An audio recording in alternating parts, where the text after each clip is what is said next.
نحمده ونصلي على رسوله الكريم اما بعد فاعوذ بالله من الشيطان الرجيم بسم الله الرحمن الرحيم رب اشرح لي صدري ويسر لي امري واحلل عقدة من لساني يفقهوا قولي۔ اللہ سبحانہ وتعالی کا بہت بہت احسان ہے ہم سب پر کہ اس نے ہمیں اپنی پہچان دی، اپنی محبت دی اور بحیثیت مسلمان کے پیدا کیا۔ لیکن جب تک اسلام کی بنیادوں کو نہ سمجھا جائے، صرف مسلمان کے گھر میں پیدا ہونا کافی نہیں۔ یہ تو اللہ کا احسان ہے ہم پر کہ اس نے ہمیں ماں کے پیٹ سے لا الہ الا اللہ سنوا دی، کیونکہ بچہ ماں کے پیٹ میں سننے لگتا ہے، تو جب ماں بولتی ہے، پڑھتی ہے یا آس پاس سنا جاتا ہے تو بچہ بھی سن لیتا ہے۔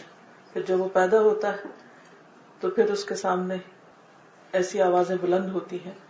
لیکن ہر مسلمان کے لیے لازم ہے کہ جب وہ بڑا ہو جائے، باشعور ہو جائے، تو وہ باقاعدہ اس بات کا علم حاصل کرے، اس کو جانے، اس بات کو سمجھے کہ اس کی زندگی کا مقصد کیا ہے، اسے اس دنیا میں کیوں بھیجا گیا ہے، اس کا بھیجنے والا کون ہے، وہ اس سے کیا چاہتا ہے، مرنے کے بعد انسان کو واپس کہاں جانا ہے، واپس جانے کے بعد اس کا حساب کتاب کس بات پر ہوگا، دنیا میں رہتے ہوئے جو بھی اس نے اعمال کیے، جو بھی اس نے جمع پونجی اکٹھی کی، اس کو جب تولا جائے گا تو اس کی قبولیت کا انحصار کس بات پر ہوگا، اس کی ساری محنت، اس کی ساری کوشش کیوں کر قبول کی جائے گی اور کس بات پر ریجیکٹ کر دی جائے گی۔ اس کے لیے بہت ضروری ہے کہ ہم سب اسلام کی بنیادوں کو سمجھیں۔ اور میری آج کی گفتگو کا موضوع جو مجھے دیا گیا وہ بھی یہی ہے، فاؤنڈیشنز آف اسلام، اسلام کی بنیادیں۔ اسلام کی بنیادوں کو نبی اکرم صلی اللہ علیہ وسلم نے ایک حدیث میں مختصر الفاظ میں سمو دیا ہے۔ کوشش کریں تو یہ حدیث آپ کو زبانی بھی یاد ہو سکتی ہے۔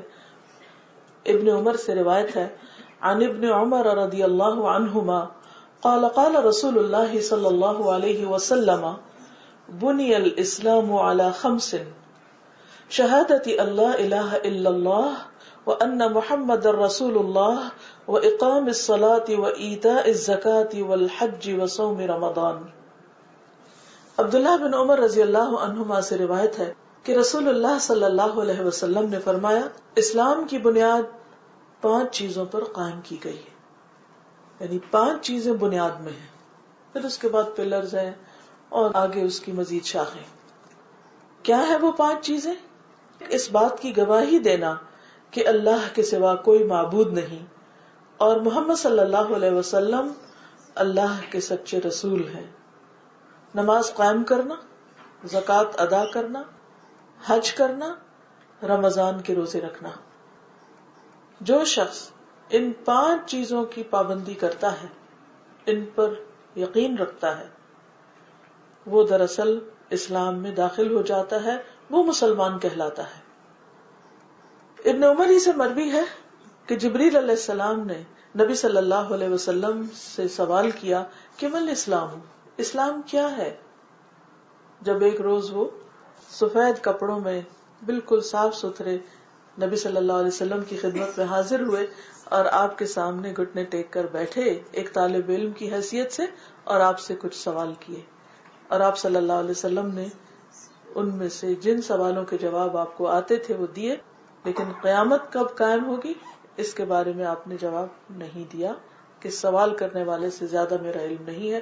اور یہ بھی آپ صلی اللہ علیہ وسلم کی عظمت کی دلیل ہے کہ آپ نے جو کچھ پہنچایا ہمیں وہ حق تھا، سچ تھا، جو جانتے تھے وہی پہنچایا، اور جس کا علم آپ کو نہیں دیا گیا انہوں نے اپنے آپ سے کوئی بات نہیں کی۔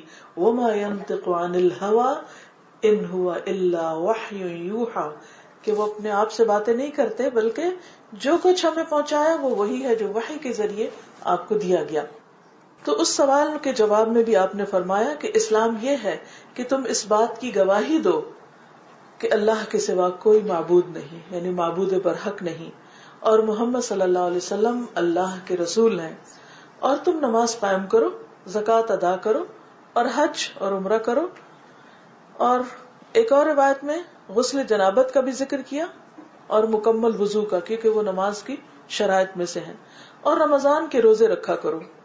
جبریل علیہ السلام نے کہا اگر میں ایسا ہی کروں تو پھر کیا مسلمان ہوں؟ آپ نے فرمایا ہاں. جبریل علیہ السلام نے کہا آپ نے سچ فرمایا. اور یہ حدیث صحیح الترغیب والترہیب کی ہے، اگرچہ یہ حدیث باقی کتابوں میں بھی بیان ہوئی ہے لیکن مختصراً. اس میں چونکہ غسل جنابت یعنی طہارت کا بھی ذکر ہے اور وضو کا بھی ذکر ہے. جو شخص ان 5 چیزوں پر عمل کرنے والا ہو اس کے لیے اجر عظیم ہے. بنو قزاع قبیلہ کا ایک شخص نبی صلی اللہ علیہ وسلم کے پاس حاضر ہوا. عرض کیا کہ میں گواہی دیتا ہوں کہ اللہ کے سوا کوئی معبود نہیں اور آپ اللہ کے رسول ہیں، اور میں 5 نمازیں پڑھتا ہوں، رمضان کے روزے رکھتا ہوں اور اس کا قیام بھی کرتا ہوں، یعنی ایکسٹرا عبادت رمضان میں، اور زکوٰۃ بھی دیتا ہوں. رسول اللہ صلی اللہ علیہ وسلم نے فرمایا جو شخص ان اعمال پر فوت ہوا وہ صدیقین اور شہداء میں سے ہے. صحیح ترغیب و ترہیب 749. یعنی صحیح حدیث ہے جس کے مطابق آپ صلی اللہ علیہ وسلم نے اس شخص کو خوشخبری دی، کیونکہ ہم سب کی خواہش اور تمنا یہ ہوتی ہے کہ ہم قیامت کے دن صدیقین، شہداء اور صالحین میں سے اٹھائے جائیں. تو جو شخص ان چیزوں کی پابندی کرے اس کا انجام ایسا ہی ہوگا. پھر اسی طرح ایک اور حدیث میں بھی آتا ہے کہ جو شخص اللہ کی عبادت اس طرح کرے کہ اس کے ساتھ کسی کو شریک نہ ٹھہرائے، کسی اور کو، نہ کسی فرشتے کو، نہ جن کو، نہ پیغمبر کو، نہ انسان کو، نہ کسی حیوان کو، نہ جمادات کو، نہ نباتات کو، یعنی اللہ کی مخلوق میں سے کسی کو بھی اللہ سبحانہ وتعالیٰ کے برابر قرار نہ دے، اس طرح اس کی عبادت کرے، نماز قائم کرے، بات سنے اور مانے. یعنی پھر ایمان کے تقاضے کیا ہیں کہ انسان اس بات کی تصدیق بھی کرے اور پھر عمل بھی کرے، تو اللہ تعالیٰ اسے جنت کے 8 دروازوں میں سے داخل ہونے کا اختیار دے دے گا کہ تمہارے لیے دروازے کھلے ہیں، جس میں سے چاہو داخل ہو جاؤ. یہ مسند احمد کی روایت ہے. نبی صلی اللہ علیہ وسلم نے اس بات کی وارننگ بھی دی کہ قرب قیامت یعنی قیامت جب قریب ہوگی تو کلمہ توحید کے علاوہ اسلام کی بنیادیں جو ہیں وہ مٹنے لگیں گی. آپ نے فرمایا کہ کپڑے کے بیل بوٹوں کی طرح اسلام مٹتا جائے گا، یعنی لوگوں کے لیے اسلام بالکل اجنبی ہو جائے گا، وہ پہچانے گئی نہیں کہ کون سی چیزیں کرنے سے انسان مسلمان کہلاتا ہے. حتیٰ کہ یہ بھی معلوم نہ ہوگا کہ نماز، روزہ، قربانی اور صدقہ کس کو کہتے ہیں.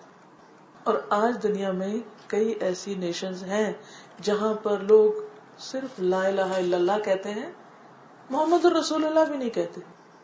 بہت عرصہ پہلے جب میں یونیورسٹی میں پڑھاتی تھی تو قازقستان کی کچھ اسٹوڈینٹس کا گروپ آیا تھا ہمارے پاس پڑھنے کے لیے. کیونکہ میں عربی کی ٹیچر تھی تو سب سے پہلے جو نئے بچے آتے تھے جن کو زبان نہیں آتی تھی وہ میرے پاس آتے تھے. تو میں نے ان بچوں سے جب بات کی کہ آپ مسلمان ہیں، کہنے کہ ہاں مسلمان ہیں. تو میں نے کہا کہ اسلام کیا ہوتا ہے؟ تو انہوں نے کہا کہ ہم اللہ کو مانتے ہیں. میں نے کہا اور محمد رسول اللہ صلی اللہ علیہ وسلم؟ کہتے نہیں، وی ڈونٹ نو، ہم نہیں اس بات کو جانتے. تو میں نے کہا کہ یہ کس قسم کا اسلام ہے؟ اور یہ میرے لیے بالکل ایک عجیب بات تھی کہ کم از کم انڈو پاک میں جو مسلمان بستے ہیں وہ لا الہ الا اللہ کے ساتھ محمد رسول اللہ بھی کہتے ہیں، خواہ اس کا معنی جانتے ہو یا نہ جانتے ہو، لیکن کہتے ضرور ہیں. اور پھر اس کے تقاضے کیا ہیں؟ جب محمد الرسول اللہ ہی نہیں تو پھر نماز کہاں اور حج کہاں اور زکوٰۃ کہاں اور باقی چیزیں کہاں؟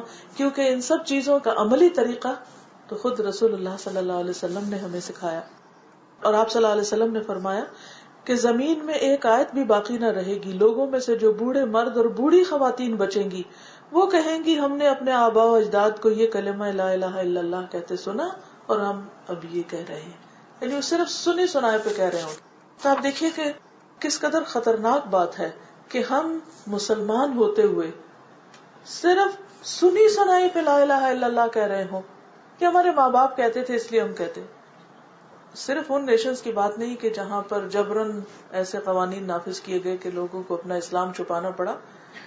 آج آپ دیکھیں کہ جو لوگ ویسٹ کی طرف امیگریٹ کیے ہیں وہاں پر جو نئی جنریشنز پل رہی ہیں ان میں سے بہت سے ایسے ہیں، یعنی کہ مسلمانوں کے بچے جن سے اگر آپ لا الہ الا اللہ سنیں تو شاید وہ پوری طرح نہ سنا سکیں، اور اگر مطلب پوچھیں تو اس سے بالکل نابلد ہوں گے، اور اگر ان سے پوچھا جائے کہ اسلام کیا ہے یا مسلمان کس کو کہتے ہیں یا لا الہ الا اللہ پڑھو، تو بس وہ کہیں گے کہ ہمارے ماں باپ پڑھتے ہیں تو اس لیے ہم بھی پڑھتے ہیں، لیکن اس کا مفہوم نہیں جانتے. بہت سے لوگ تو لا الہ الا اللہ بھی نہیں پڑھنا جانتے، وہ لا الہ الا اللہ کہہ رہے ہوتے ہیں. اگر آپ کسی سے بھی پوچھیں لے مین سے ذرا کلمہ تو سناؤ، تو کہیں گے لا الہ الا اللہ. یہ لا الہ الا اللہ نہیں ہے، الا اللہ ہے، اور محمد الرسول اللہ، اور پھر اس کی گواہی دینا اشہد ان لا الہ الا اللہ واشہد ان محمدا عبدہ ورسولہ. اچھا بہت سے لوگ اشہد ان محمدا رسولہ تو بولتے ہیں یا سمجھتے ہیں، لیکن عبدہ نہیں کہتے. وہ محمد صلی اللہ علیہ وسلم کو اللہ کا بندہ قرار نہیں دیتے. وہ بعض اوقات ان کو نور یا ان کو کچھ اور، جیسے نصارہ نے عیسیٰ علیہ السلام کو اللہ کا بیٹا قرار دے دیا. اسی طرح مسلمانوں کے اندر بھی ایسے لوگ موجود ہیں جنہوں نے نبی صلی اللہ علیہ وسلم کی شان میں ایسا غلو کیا کہ ان کا مقام اللہ کے برابر کر دیا، یا اللہ کا حصہ ان کو قرار دیا، یا کہا کہ وہ بشری نہیں تھے، وہ انسان ہی نہیں تھے، وہ کوئی اور مخلوق تھے. تو یہ تمام چیزیں خود مسلمان گھرانوں کے اندر داخل ہو گئی. اس لیے بے حد ضروری ہے کہ ہم خود بھی اس کو اچھی طرح سمجھیں اور اپنے بچوں کو، اپنی آل اولاد کو، اپنی نسلوں کو، اپنے عزیزوں کو، رشتہ داروں کو، دوستوں کو، اپنے آس پاس والوں کو، اور جس بھی مخلوق سے ہمارا واسطہ پڑے ان سب کو بھی ہم اس کلمے کی طرف بلائیں، اس لیے کہ یہ بندوں پر اللہ کا حق ہے. جس نے پیدا کیا اس کی پہچان لازم ہے. معاذ بن جبل رضی اللہ عنہ کہتے ہیں کہ نبی صلی اللہ علیہ وسلم جس گدھے پر سوار تھے میں اس پر آپ کے پیچھے بیٹھا ہوا تھا، یعنی ایک مرتبہ وہ آپ کے پیچھے بیٹھے ہوئے تھے. اس گدھے کا نام عفیر تھا. آپ نے فرمایا اے معاذ، کیا تمہیں معلوم ہے کہ اللہ کا حق اپنے بندوں پر کیا اور بندوں کا حق اللہ تعالیٰ پر کیا ہے؟ یعنی کیا تم جانتے ہو؟ دراصل ان کو تعلیم دے رہے تھے. اب آپ دیکھیے کہ آپ اس کو امیجن کیجئے اور اس سنت کی پیروی کیجئے. جب آپ گاڑی میں بیٹھے ہوں تو اپنے بچوں سے پوچھیے کہ بچوں بتاؤ کہ اللہ کا بندوں پر حق کیا ہے اور بندوں کا اللہ پر حق کیا ہے، کیونکہ حقوق اللہ اور حقوق العباد دونوں کا علم ہونا چاہیے. تو انہوں نے کیا کہا؟ اللہ اور اس کا رسول ہی زیادہ جانتے ہیں. اکثر صحابہ کرام جاننے کے باوجود یہ کہا کرتے تھے کہ اللہ اور اس کا رسول ہی زیادہ جانتے ہیں، تاکہ کوئی اور زیادہ بہتر بات سیکھنے کا موقع مل جائے اس سے جو ہمیں معلوم ہے، کیونکہ ہمارا علم تو ناقص ہے. لیکن ہمارا ایٹیٹیوڈ کیا ہے، ہمارا عام طور پر رویہ کیا ہوتا ہے؟ اگر کوئی دین کی بات بتانے بھی لگے تو ہم کہتے ہیں ہمیں معلوم ہے، اور کیا بتاؤ گے؟ کیا تم ہمیں مسلمان نہیں سمجھتے؟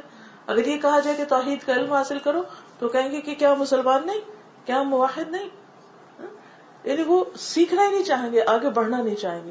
تو یہ جو علم کی حرص ہے اور جاننے کا شوق ہے اور اس کے لیے کوشش اور محنت، یہ بھی بہت ضروری ہے. تو آپ نے فرمایا کہ اللہ کا حق اپنے بندوں پر یہ ہے کہ اس کی عبادت کریں اور اس کے ساتھ کسی کو شریک نہ ٹھہرائیں. یہ اللہ کا حق ہے. اور بندوں کا اللہ پر حق کیا ہے کہ جو بندہ اللہ کے ساتھ کسی کو شریک نہ کرے اللہ تعالیٰ اس کو عذاب نہ دے. یعنی اگر کوئی شخص عذاب سے بچنا چاہتا ہے تو اسے پہلے اللہ کا حق دینا ہوگا، تب اس کو اس کا حق ملے گا. نبی صلی اللہ علیہ وسلم نے فرمایا اللہ تعالیٰ قیامت کے دن دوزخ کے سب سے کم عذاب والے سے پوچھے گا اگر تمہیں روئے زمین کی ساری چیزیں مل جائیں، سب کچھ مل جائے، مثلا آپ کو کوئی یہ کہے کہ اگر تمہیں پورے قطر کا مالک بنا دیا جائے تو کیا تم ان کو فدیے میں دے کر عذاب سے بچنا چاہو گے؟ وہ کہے گا ہاں ضرور، سب کچھ لے لیں مجھ سے لیکن عذاب سے بچ جاؤں. تو اللہ تعالیٰ فرمائیں گے میں نے دنیا میں تم سے اس سے کم چیز کا، اس سے زیادہ آسان چیز کا مطالبہ کیا تھا، اور وہ کیا تھا کہ اللہ کے ساتھ کسی کو شریک نہ کیا جائے. اور یہ وعدہ ہم سے کب لیا گیا تھا؟ جب ہم آدم کی پیٹھ میں تھے. فرمایا کہ تم سے اس سے آسان چیز کا مطالبہ کیا گیا تھا جب تم آدم علیہ السلام کی پیٹھ میں تھے وعدہ الست کے موقع پر کہ میرے ساتھ کسی کو شریک نہ کرنا، لیکن تم نے اس کا انکار ہی کیا، نہ مانا، اور آخر شرک ہی کیا، یعنی تم ایک وعدے کو پورا نہ کر سکے۔ اور اگر دیکھا جائے تو ہم اس دنیا میں آئے کیوں ہیں؟ اللہ سبحانہ وتعالیٰ نے فرشتوں کو فرمایا تھا کہ انی جاعل فی الارض خلیفہ، خلیفہ کا لفظ خلف سے پیچھے آنے والا، گویا ساری مخلوق ہم سے پہلے بنائی جا چکی تھی، زمین اور آسمان اور جو کچھ اس میں اقوات ہے، رزق ہے، جو ہماری ضروریات کی چیزیں ہیں، فرشتے بھی پہلے موجود تھے، جنات بھی موجود تھے، آخر میں ہمیں لایا گیا اور پھر ہمیں کیا بتایا گیا کہ خلق لکم ما فی الارض جمیعا، جو کچھ زمین میں سب تمہارے لیے، ایک طرح سے تم اللہ کے مہمان ہو اور یہ زمین کا دسترخوان سب تمہارے لیے بچھایا گیا ہے، اس کے رزق میں سے کھاؤ، اچھے کام کرو، اللہ کا شکر ادا کرو، یہ سب کچھ تمہارا ہے، لیکن تم کس کے لیے ہو؟ جب ساری مخلوق تمہاری خدمت میں لگی ہوئی ہے تو آخر تمہیں بھی تو کچھ کرنا چاہیے، تمہارے ذمہ بھی کچھ آتا ہے، اور وہ کیا ہے؟ تم رب کے لیے ہو۔ وما خلقت الجن والانس الا ليعبدون، کہ میں نے جن و انس کو اپنی عبادت کے لیے پیدا کیا۔ اگر انسان اس دنیا میں سارے کام کرے لیکن اللہ کی عبادت نہ کرے، ہر چیز کا علم رکھتا ہو، بڑی بڑی ڈگریاں اس کے پاس، بڑی بڑی کتابیں پڑھ رکھی ہوں، لیکن اس کو یہ نہ معلوم ہو کہ اس کا رب کون ہے اور اس کی عبادت کیسے کرنی ہے اور کیوں کرنا ہے، تو اس نے کیا سیکھا، کیا جانا، کیا پایا؟ وہ علم اس کے کس کام کا جس علم نے اسے رب سے اور زیادہ دور کر دیا اور اسے رب کی پہچان نہ دی؟ کیونکہ وہ علم جو انسان کو اس کی زندگی کے مقصد سے ہی غافل کر دے، اس کے اس وجود کے مقصد سے ہی غافل کر دے، تو وہ علم نہیں، پھر جہالت ہے۔ اب دیکھیے کہ ہمارا جسم اللہ سبحانہ وتعالیٰ نے جس طرح بنایا وہ ایک خاص شکل کا، ایک خاص ہیئت کا ہے، اور جو جو فیکلٹیز ہمیں دی ہیں ان کا ایک مقصد ہے۔ مثلا اللہ نے ہمیں سب سے زیادہ عقل دی، سوچ دی، ارادہ دیا، اختیار دیا، یہ سب کچھ کیوں دیا؟ اس کا ایک مقصد ہے۔ پھر ہمارے جسم کو ایک خاص شکل میں بنایا، ہم اپنی گردن گھما سکتے ہیں، ہم گردن کو نیچے اوپر دائیں بائیں کر سکتے ہیں، ہم اپنی کمر کو دوہرا کر سکتے ہیں، رکوع کی حالت میں جا سکتے، ہم زمین پر سجدے کی حالت میں اپنے ماتھے کو زمین پر ٹکا کر ایک بالکل چھوٹی حالت میں بیٹھ سکتے ہیں، یعنی پورے طول میں بھی نصف حالت میں اور بالکل سجدے میں سب سے چھوٹی حالت میں ہم جا سکتے ہیں۔ یہ جسم کسی اور کے پاس ایسا نہیں ہے۔ گائے بھینس ہم سے زیادہ وزن رکھتی ہیں، لیکن نہ وہ عقل ہے، نہ جسم میں وہ فلیکسیبلٹی ہے۔ یہ انسان ہی ہے جو کھڑا بھی ہو سکتا ہے، قیام بھی کر سکتا ہے، جو رکوع بھی کر سکتا ہے اور جو سجدہ بھی کر سکتا ہے۔ یہ جسم اللہ نے کسی ایک خاص مقصد کے لیے بنایا ہے۔ پھر آپ دیکھیے کہ جانوروں کے اندر دل تو ہوتا ہے مگر وہ جذبات نہیں ہوتے جو ہم انسانوں کے اندر ہیں، خوشی، غم، غصہ، محبت، نفرت، بغض، یہ سب کچھ اللہ نے ہمارے اندر احساسات کیوں رکھے؟ آخر اس کا کوئی مقصد ہے، کوئی وجہ ہے۔ پھر اللہ نے ہمارے اندر بہترین روح ڈالی، اس کا کوئی مقصد ہے۔ اتنی ساری نعمتیں کس لیے؟ کہ ہم صرف اپنے نفس کے بندے بنے رہیں، صرف اپنی ہی خواہشات پوری کرتے رہیں، ہم اللہ کا حق نہ پہچانے، نہ دیکھیں کہ یہ جس نے دیا اس نے کیوں دیا ہے، کیا چاہا ہے ہم سے۔ آپ دیکھیے کہ اگر مثلا میں آپ کو یہ کاغذ اٹھا کر دوں، میں آپ کو بلاؤں ادھر آئیے، ذرا یہ لیجئے، تو آپ کیا کہیں گے مجھ سے؟ کیوں؟ کیا مقصد ہے؟ کیا کروں ان کا؟ بعض اوقات آپ بچوں کو بتاتے نہیں نا کوئی چیز، اشارے سے بھی کہتے اچھا یہ لو، نہیں کیا کرنا کیا ہے اس کا؟ عقل کی بات ہے نا، کامن سینس ہے کہ کرنا کیا ہے بھئی۔ یہ عقل دی ہے، دل دیا، بولنے کی قوت دی، کسی اور جانور کے پاس اس طرح بولنے کی قوت نہیں، کوئی مقصد ہے نا اس زبان کا۔ یہ سب کچھ کیوں ملا جو کسی اور کے پاس نہیں؟ ہمیں پوچھنا چاہیے نا کہ اللہ یہ زبان کس لیے، یہ میموری کس لیے، یہ عقل کس لیے، یہ دل کس لیے، جذبات کس لیے، یہ محبت خوشی غم کے احساسات کس لیے، یہ روح کس لیے، اور پھر دیکھنے کی قوت، چکھنے کی، سونگنے کی، سمجھنے کی احساسات، یہ سب کس لیے؟ صرف اس لیے کہ ہم دنیا کے نظارے دیکھتے رہیں، صرف اس لیے کہ ہم دنیا کی چیزوں سے محبت کرتے رہیں، صرف اس لیے کہ ہم آلتو فالتو باتیں کرتے رہیں، ادھر ادھر کی فضول لغویات سے اپنی زبان کو تر رکھیں؟ نہیں، یہ سب اس لیے نہیں ہے. اللہ سبحانہ و تعالیٰ فرما رہے ہیں وَمَا خَلَقْتُ الْجِنَّ وَالْإِنسَ إِلَّا لِيَعْبُدُونِ. اللہ نے یہ سب کچھ ہمیں دیا ہے اپنی عبادت کے لیے. تو پھر عبادت کیا ہے، کرنا کیا ہے؟ اس کی مخصوص شکلیں تو یہ بتا دی گئی جو اسلام کی بنیادوں میں ہیں. اور پھر اس کے بعد اگر باقی ساری زندگی اللہ کی پسند کے مطابق گزرتی ہے، ان کاموں سے ہمیں محبت ہے، وہ کرتے ہیں جو اللہ کو پسند ہے، تو عبادت ہے وہ بھی. اور ان چیزوں کو چھوڑ دیتے ہیں اور ان سے بیزاری کا اظہار کرتے ہیں اور اس سے بری ذمہ ہوتے ہیں جو اللہ سبحانہ و تعالیٰ کو ناپسند ہے، تو یہ بھی عبادت ہے. اس کا انجام کیا ہے اور اس کا انعام کیا ہے؟ جنت. اور اصل کامیابی کیا ہے انسان کے لیے؟ جو جہنم سے بچا لیا گیا اور جنت میں داخل کر دیا گیا، وہ دراصل کامیاب ہوا. اور اتنی نعمتیں پانے کے بعد، یہ سب کچھ پانے کے بعد، اصل کامیابی یہ ہے کہ ہم ہمیشہ ہمیشہ کے لیے اپنی ان ساری فیکلٹیز سے بہترین فائدہ اٹھا سکے. یہ صرف دنیا کے چند روز کے لیے نہ ہو، ہمیشہ کے لیے ہو. جنت میں ان آنکھوں سے، ان کانوں سے، اس زبان سے، ان جذبات اور احساسات سے خود بھی متمتع ہو اور اپنے رب کو دیکھنے کی سعادت بھی نصیب ہو، اور اس کی وہ محبت جس کے لیے یہ دل بنا ہے، یہ دل اس لیے دیا گیا ہے، اس کو دنیا میں بھی محسوس کرے اور اس کی انتہا وہاں آخرت میں جب اللہ سبحانہ و تعالیٰ کو دیکھے. اور پھر زبان اس لیے کہ ہم اس کا ذکر کریں، احساسات اس لیے کہ وہ ہمارے احساسات میں اور ہماری روح میں بھی سما جائے، یعنی ہمارے خیالات، ہماری سوچیں، ہمارا جینا اور مرنا، ہماری عبادت اور ہماری خوشی اور غم، محبت اور نفرت، سب کچھ اس کے لیے ہو جائے. جب تک یہ سب اس کے لیے نہیں ہوتا، گویا ہم نے اپنی زندگی کا مقصد پورا نہیں کیا. اس لیے عبادت صرف اور صرف اللہ کے لیے. وَقَضَىٰ رَبُّكَ أَلَّا تَعْبُدُوا إِلَّا إِيَّاهُ. اور تیرے رب نے فیصلہ کر دیا کہ تم اس کے علاوہ کسی کی عبادت نہ کرو. ابھی میں آؤں گی انشاءاللہ کہ عبادت کا کیا مطلب ہے، کہ اس کے لیے کیا کرو. مختصراً تو میں نے بتا دیا نا کہ پورا جسم ہمارا اس ڈیزائن پہ بنایا گیا ہے کہ ہم اس کے لیے قیام بھی کریں، ہم اس کے لیے رکوع بھی کریں، ہم اس کے لیے سجدہ بھی کریں، ہم اس کا ذکر بھی کریں، اور ہم اپنے دل، دماغ، سوچ، ہر چیز کے ساتھ اس کی طرف متوجہ ہو جائیں.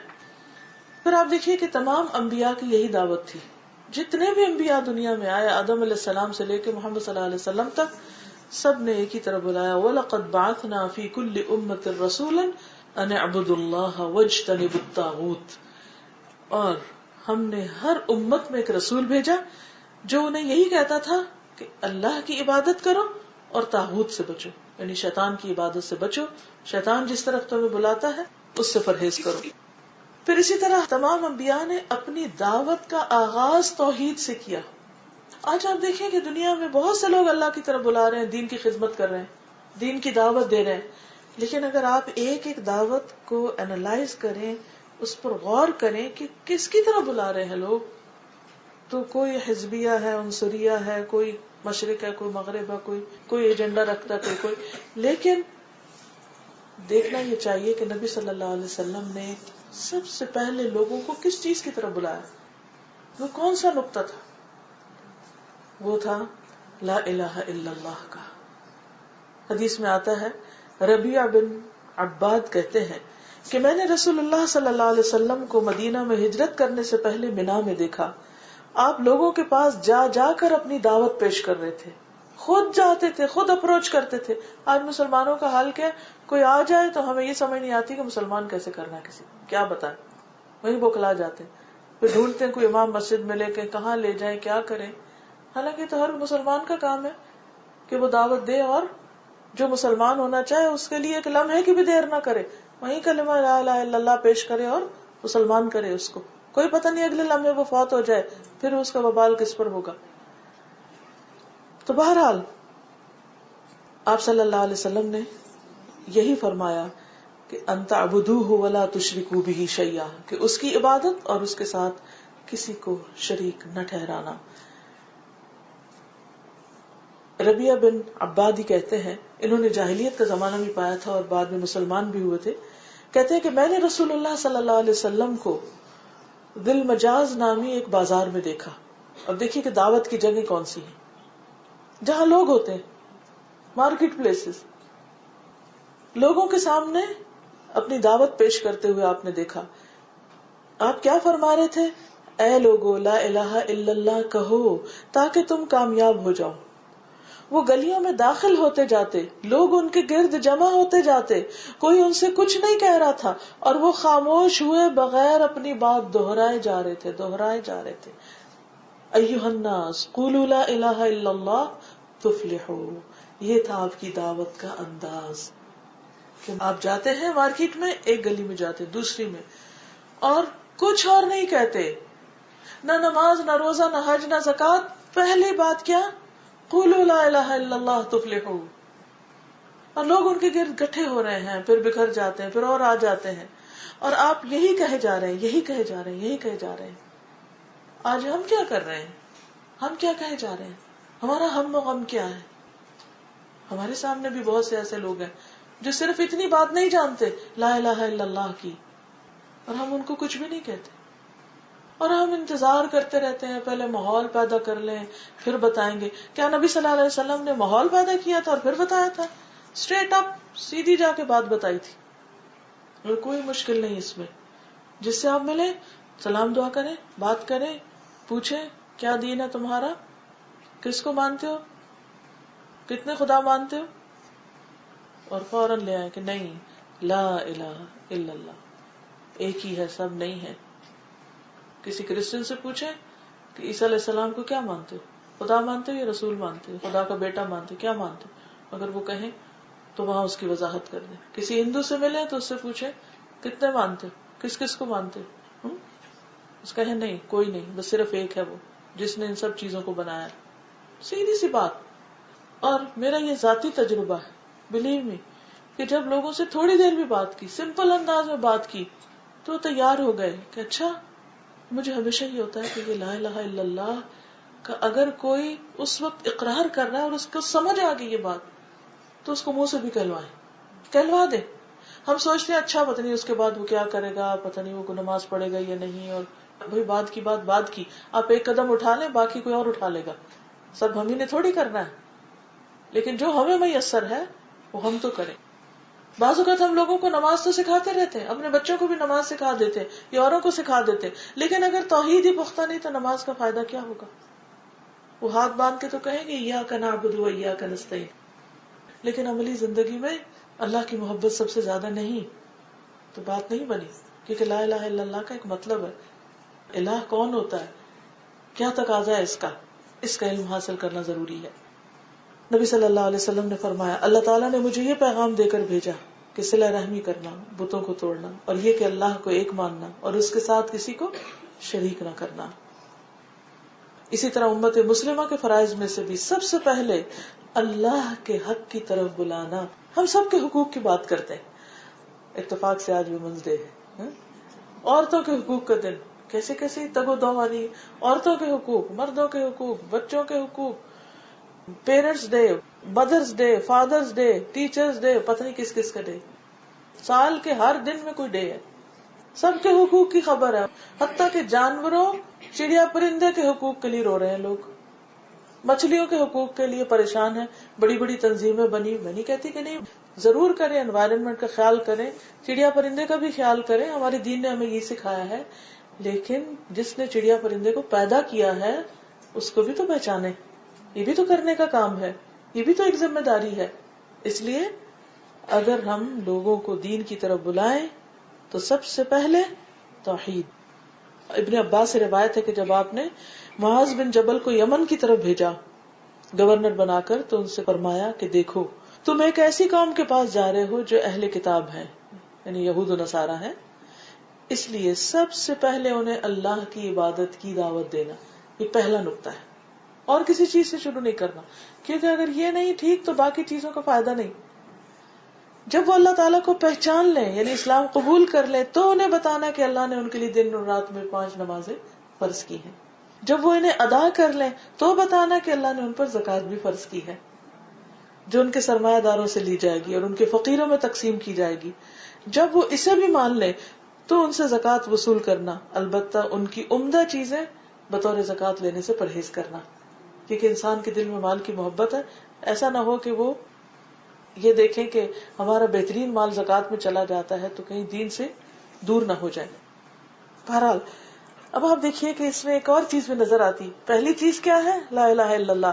جب وہ یہ سمجھ جائیں، جان جائیں، اس کے بعد نماز. جب نماز آ جائے، پڑھنے لگے، پھر اگلی بات، یعنی ترتیب کے ساتھ، تدریج کے ساتھ، 1 by 1 ایک ایک چیز سکھانا. ایک ہی دن میں سارا دین نہیں آ سکتا. اب مثلاً میں یہ پانی پینا چاہوں تو ایک گھونٹ میں تو یہ ساری بوتل نہیں پی سکتی، گھونٹ گھونٹ پیا جائے گا نا.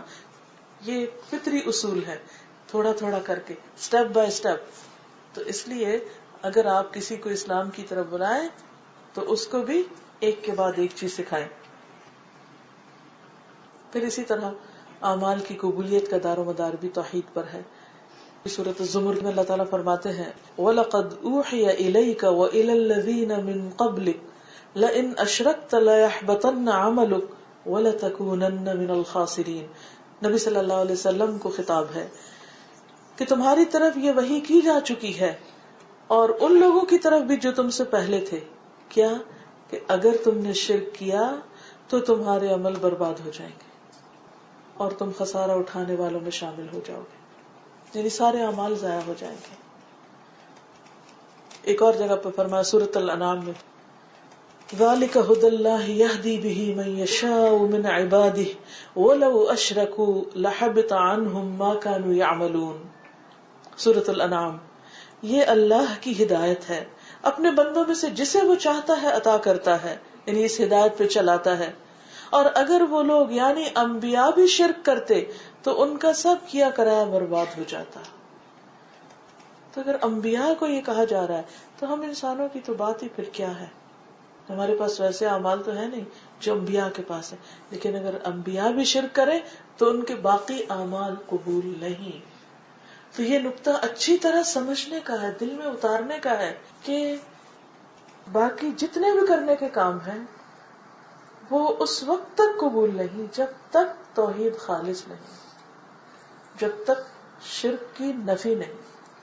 اسی لیے آپ دیکھیں کہ لا الہ الا اللہ لا سے شروع ہوتا ہے کہ سب کی نفی، تب توحید خالص ہوگی اللہ کے لیے، تب ایک اللہ کی عبادت کی بات ہوگی. کیونکہ باقی گناہ معاف ہو سکتے ہیں لیکن شرک کا گناہ معاف بھی نہیں ہوگا. ان اللہ لا یغفر ان یشرک بہ ویغفر ما دون ذلک لمن یشاء ومن یشرک باللہ فقد افترى اثما عظیما.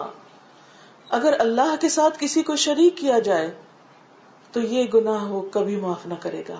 اس کے علاوہ جو بھی گناہ ہیں وہ جسے چاہے معاف کر دے، اور جس نے اللہ کے ساتھ کسی کو شریک بنایا اس نے بہتان باندھا اور بہت بڑے گناہ کا کام کیا. یعنی کبیرہ گناہوں میں سے نمبر 1 شرک ہے، سب سے بڑا گناہ شرک ہے. اللہ سبحانہ وتعالی اہل کتاب کو کافر قرار دیتے ہیں اس بنا پر کہ انہوں نے شرک کیا. فرمایا لقد كفر الذين قالوا ان الله هو المسيح ابن مريم وقال المسيح يا بني اسرائيل اعبدوا الله ربي وربكم انه من يشرك بالله فقد حرم الله عليه الجنة ومأواه النار وما للظالمين من انصار. سورۃ المائدہ 72. بلا شبہ وہ لوگ کافر ہیں جنہوں نے کہا کہ مسیح ابن مریم ہی اللہ ہے، ان کو خدا قرار دے دیا.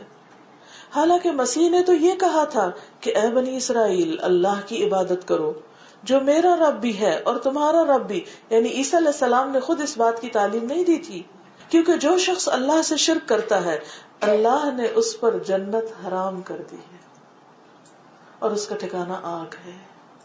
تھوڑی دیر کے لیے ہیٹ برداشت نہیں ہوتی اور ظالموں کا کوئی مددگار نہ ہوگا. جہنم والے مالک جو جہنم کا داروغہ ہے اس سے کہیں گے کہ مالک تم ہی ہماری سفارش کر دو، اور کچھ نہیں تو رب سے یہ کہو کہ ہمارا کام تمام کر دے، ہمیں موت آ جائے. لیکن جہنم میں موت بھی نہ آئے گی. دنیا میں تو یہ ہوتا ہے نا کہ اگر تکلیف حد سے بڑھے تو اس کے بعد انسان ختم ہو جاتا ہے، بے ہوش ہو جاتا ہے یا مر جاتا ہے.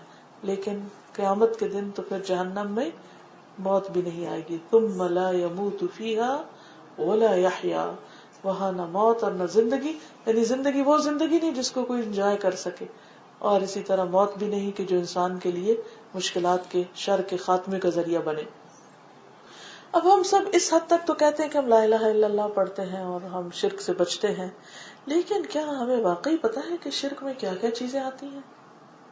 بعض اوقات ہم زبان سے کہہ دیتے ہیں اللہ کے سوا کوئی معبود نہیں، لیکن کچھ خیال ہمارے ایسے ہوتے ہیں یا گفتگو ایسی ہوتی ہے یا کچھ ایسی چھپے ہوئے شرک ہوتے ہیں، خفی شرک کے جن کا ہمیں علم ہی نہیں ہوتا، اور ہم زندگی بھر کرتے چلے جاتے ہیں اور توبہ بھی نہیں کرتے اس پر.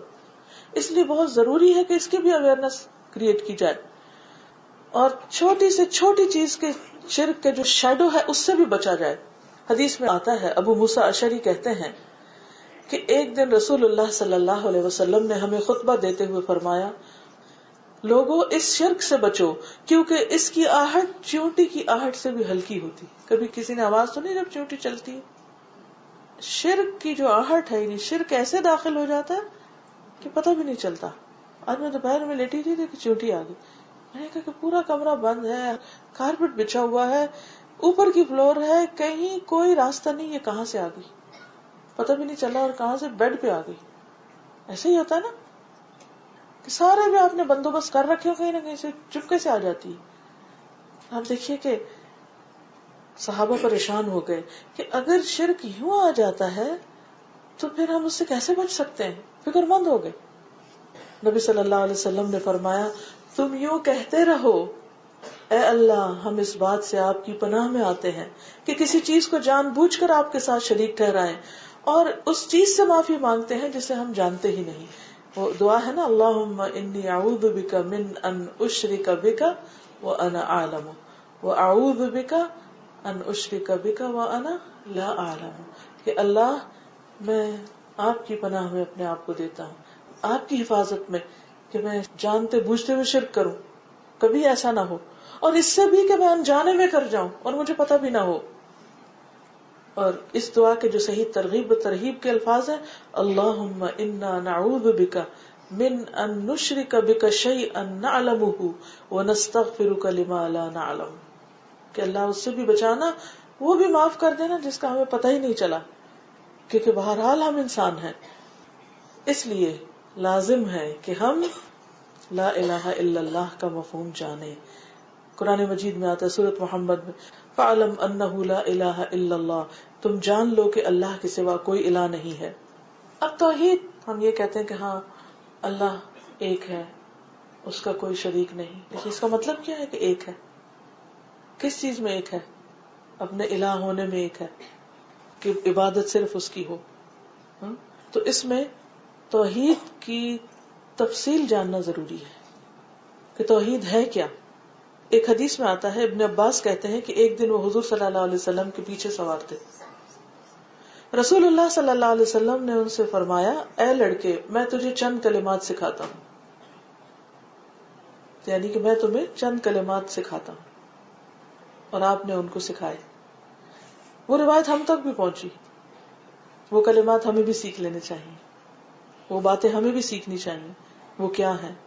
فرمایا، احفظ اللہ یحفظک، اللہ کی حفاظت کرو، اللہ تمہاری حفاظت کرے گا. اس کا کیا مطلب اللہ کی حفاظت کرو؟ اللہ کے احکام کی حفاظت کرو، کہ اللہ تعالیٰ نے کیا فرمایا ہے، وہ ہم سے کیا چاہتا ہے. تو اگر تم اپنے دین کی حفاظت کرو گے، اس بات کی کیئر کرو گے، خیال رکھو گے کہ اللہ تعالیٰ ہم سے کیا چاہتا ہے اور مجھے کس وقت میں کیا کرنا ہے، تو اللہ کی حفاظت میں آ جاؤ گے، امان میں آ جاؤ گے. پھر فرمایا، احفظ اللہ تجدہ تجاہک، اللہ کی حفاظت کرو تم اسے اپنے سامنے پاؤ گے، یعنی اللہ کے احکامات کی پابندی کرو تو تم اسے اپنے سامنے پاؤ گے، یعنی تمہاری مدد میں موجود ہوگا. جب مانگو اللہ سے مانگو، یہ ہے توحید. جب مانگو اللہ سے مانگو، یعنی اپنی دعاؤں کو خالص اللہ کے لیے کرنا. ایاک نعبد و ایاک نستعین، صرف تیری ہم عبادت کرتے ہیں اور صرف تجھ سے ہم مدد چاہتے ہیں. جب مدد چاہو اللہ سے چاہو، اور جان رکھو کہ اگر ساری دنیا مل کر تمہیں کوئی فائدہ پہنچانا چاہے تو فائدہ نہیں پہنچا سکتی سوائے اس کے جو اللہ نے تمہارے لیے لکھ دیا. نفع اور نقصان صرف اللہ کے ہاتھ میں ہے. اور اگر وہ سارے مل جائیں، صرف چند ملک یا چند لوگ نہیں، سارے اکٹھے ہو جائیں، پوری دنیا کے لوگ اکٹھے ہو جائیں اور وہ سارے مل کر تمہیں نقصان دینا چاہیں تو تمہیں نقصان نہیں دے سکتے سوائے اس کے جو اللہ نے تمہارے لیے لکھ دیا ہے.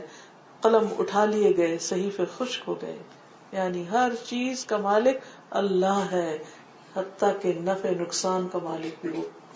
جس انسان کے اندر یہ یقین پختہ ہوتا ہے وہ لوگوں سے پر نہیں ڈرتا، وہ توہمات کا شکار نہیں ہوتا کہ یہ جادو کر دے گا مجھ پر، وہ نظر لگا دے گا مجھے، وہ معلوم نہیں کیا پڑھ دے گا مجھ پر، یہ میرا نقصان کر دے گا، وہ کر دے گا. کوئی کچھ بھی نہیں بگاڑ سکتا.